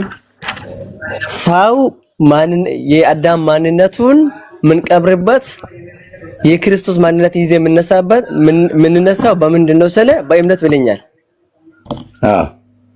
ስለዚህ ማስረጃ አሳየኝ።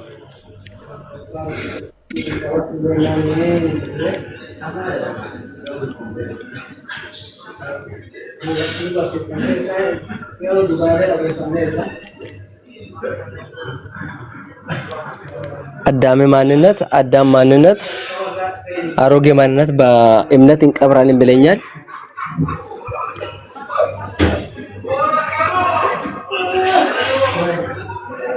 ምን ይላል?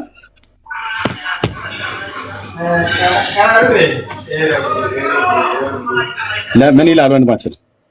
አንተ ወይ ችግር የለም። ያው ያየው ነው። አንተ አንብባ መልስ ጥያቄ ጠይቀኝ።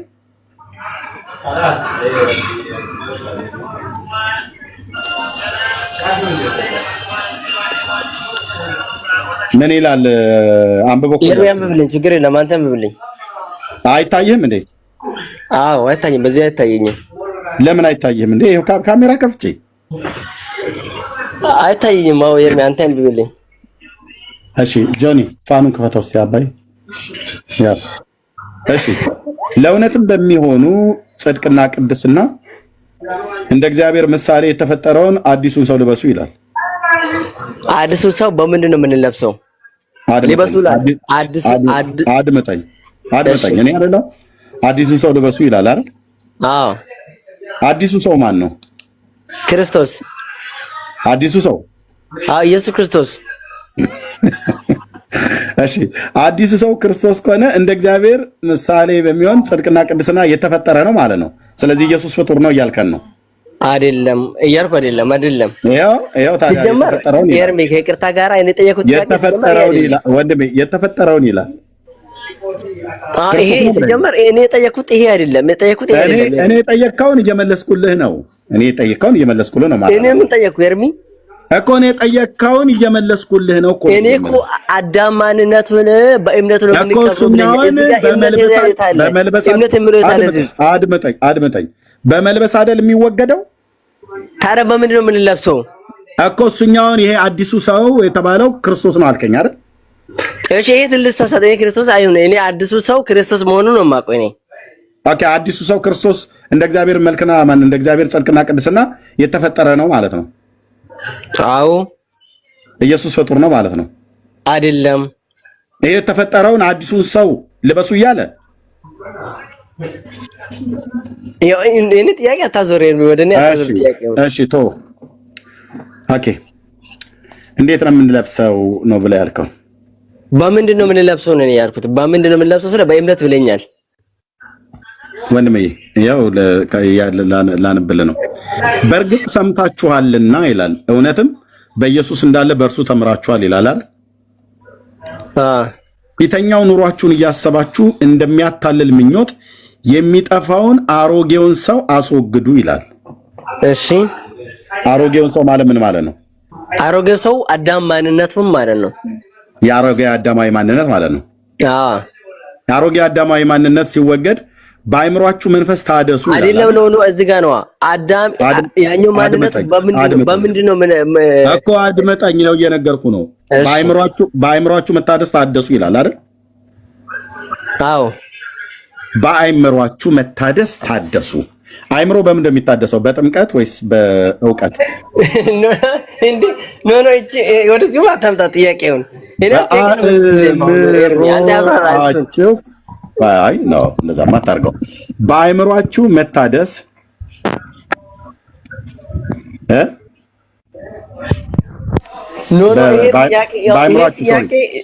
በአይምሯችሁ መመለስ አልፈለግም ማርያምን። እሺ አንዴ ስማኝ። በአይምሯችሁ መንፈስ ታደሱ ይላል አይደል? ይላል አይደል? ይላል። አዎ ይሄ አላቅም እኔ ይሄንን አይ ካላወቅ ስለዚህ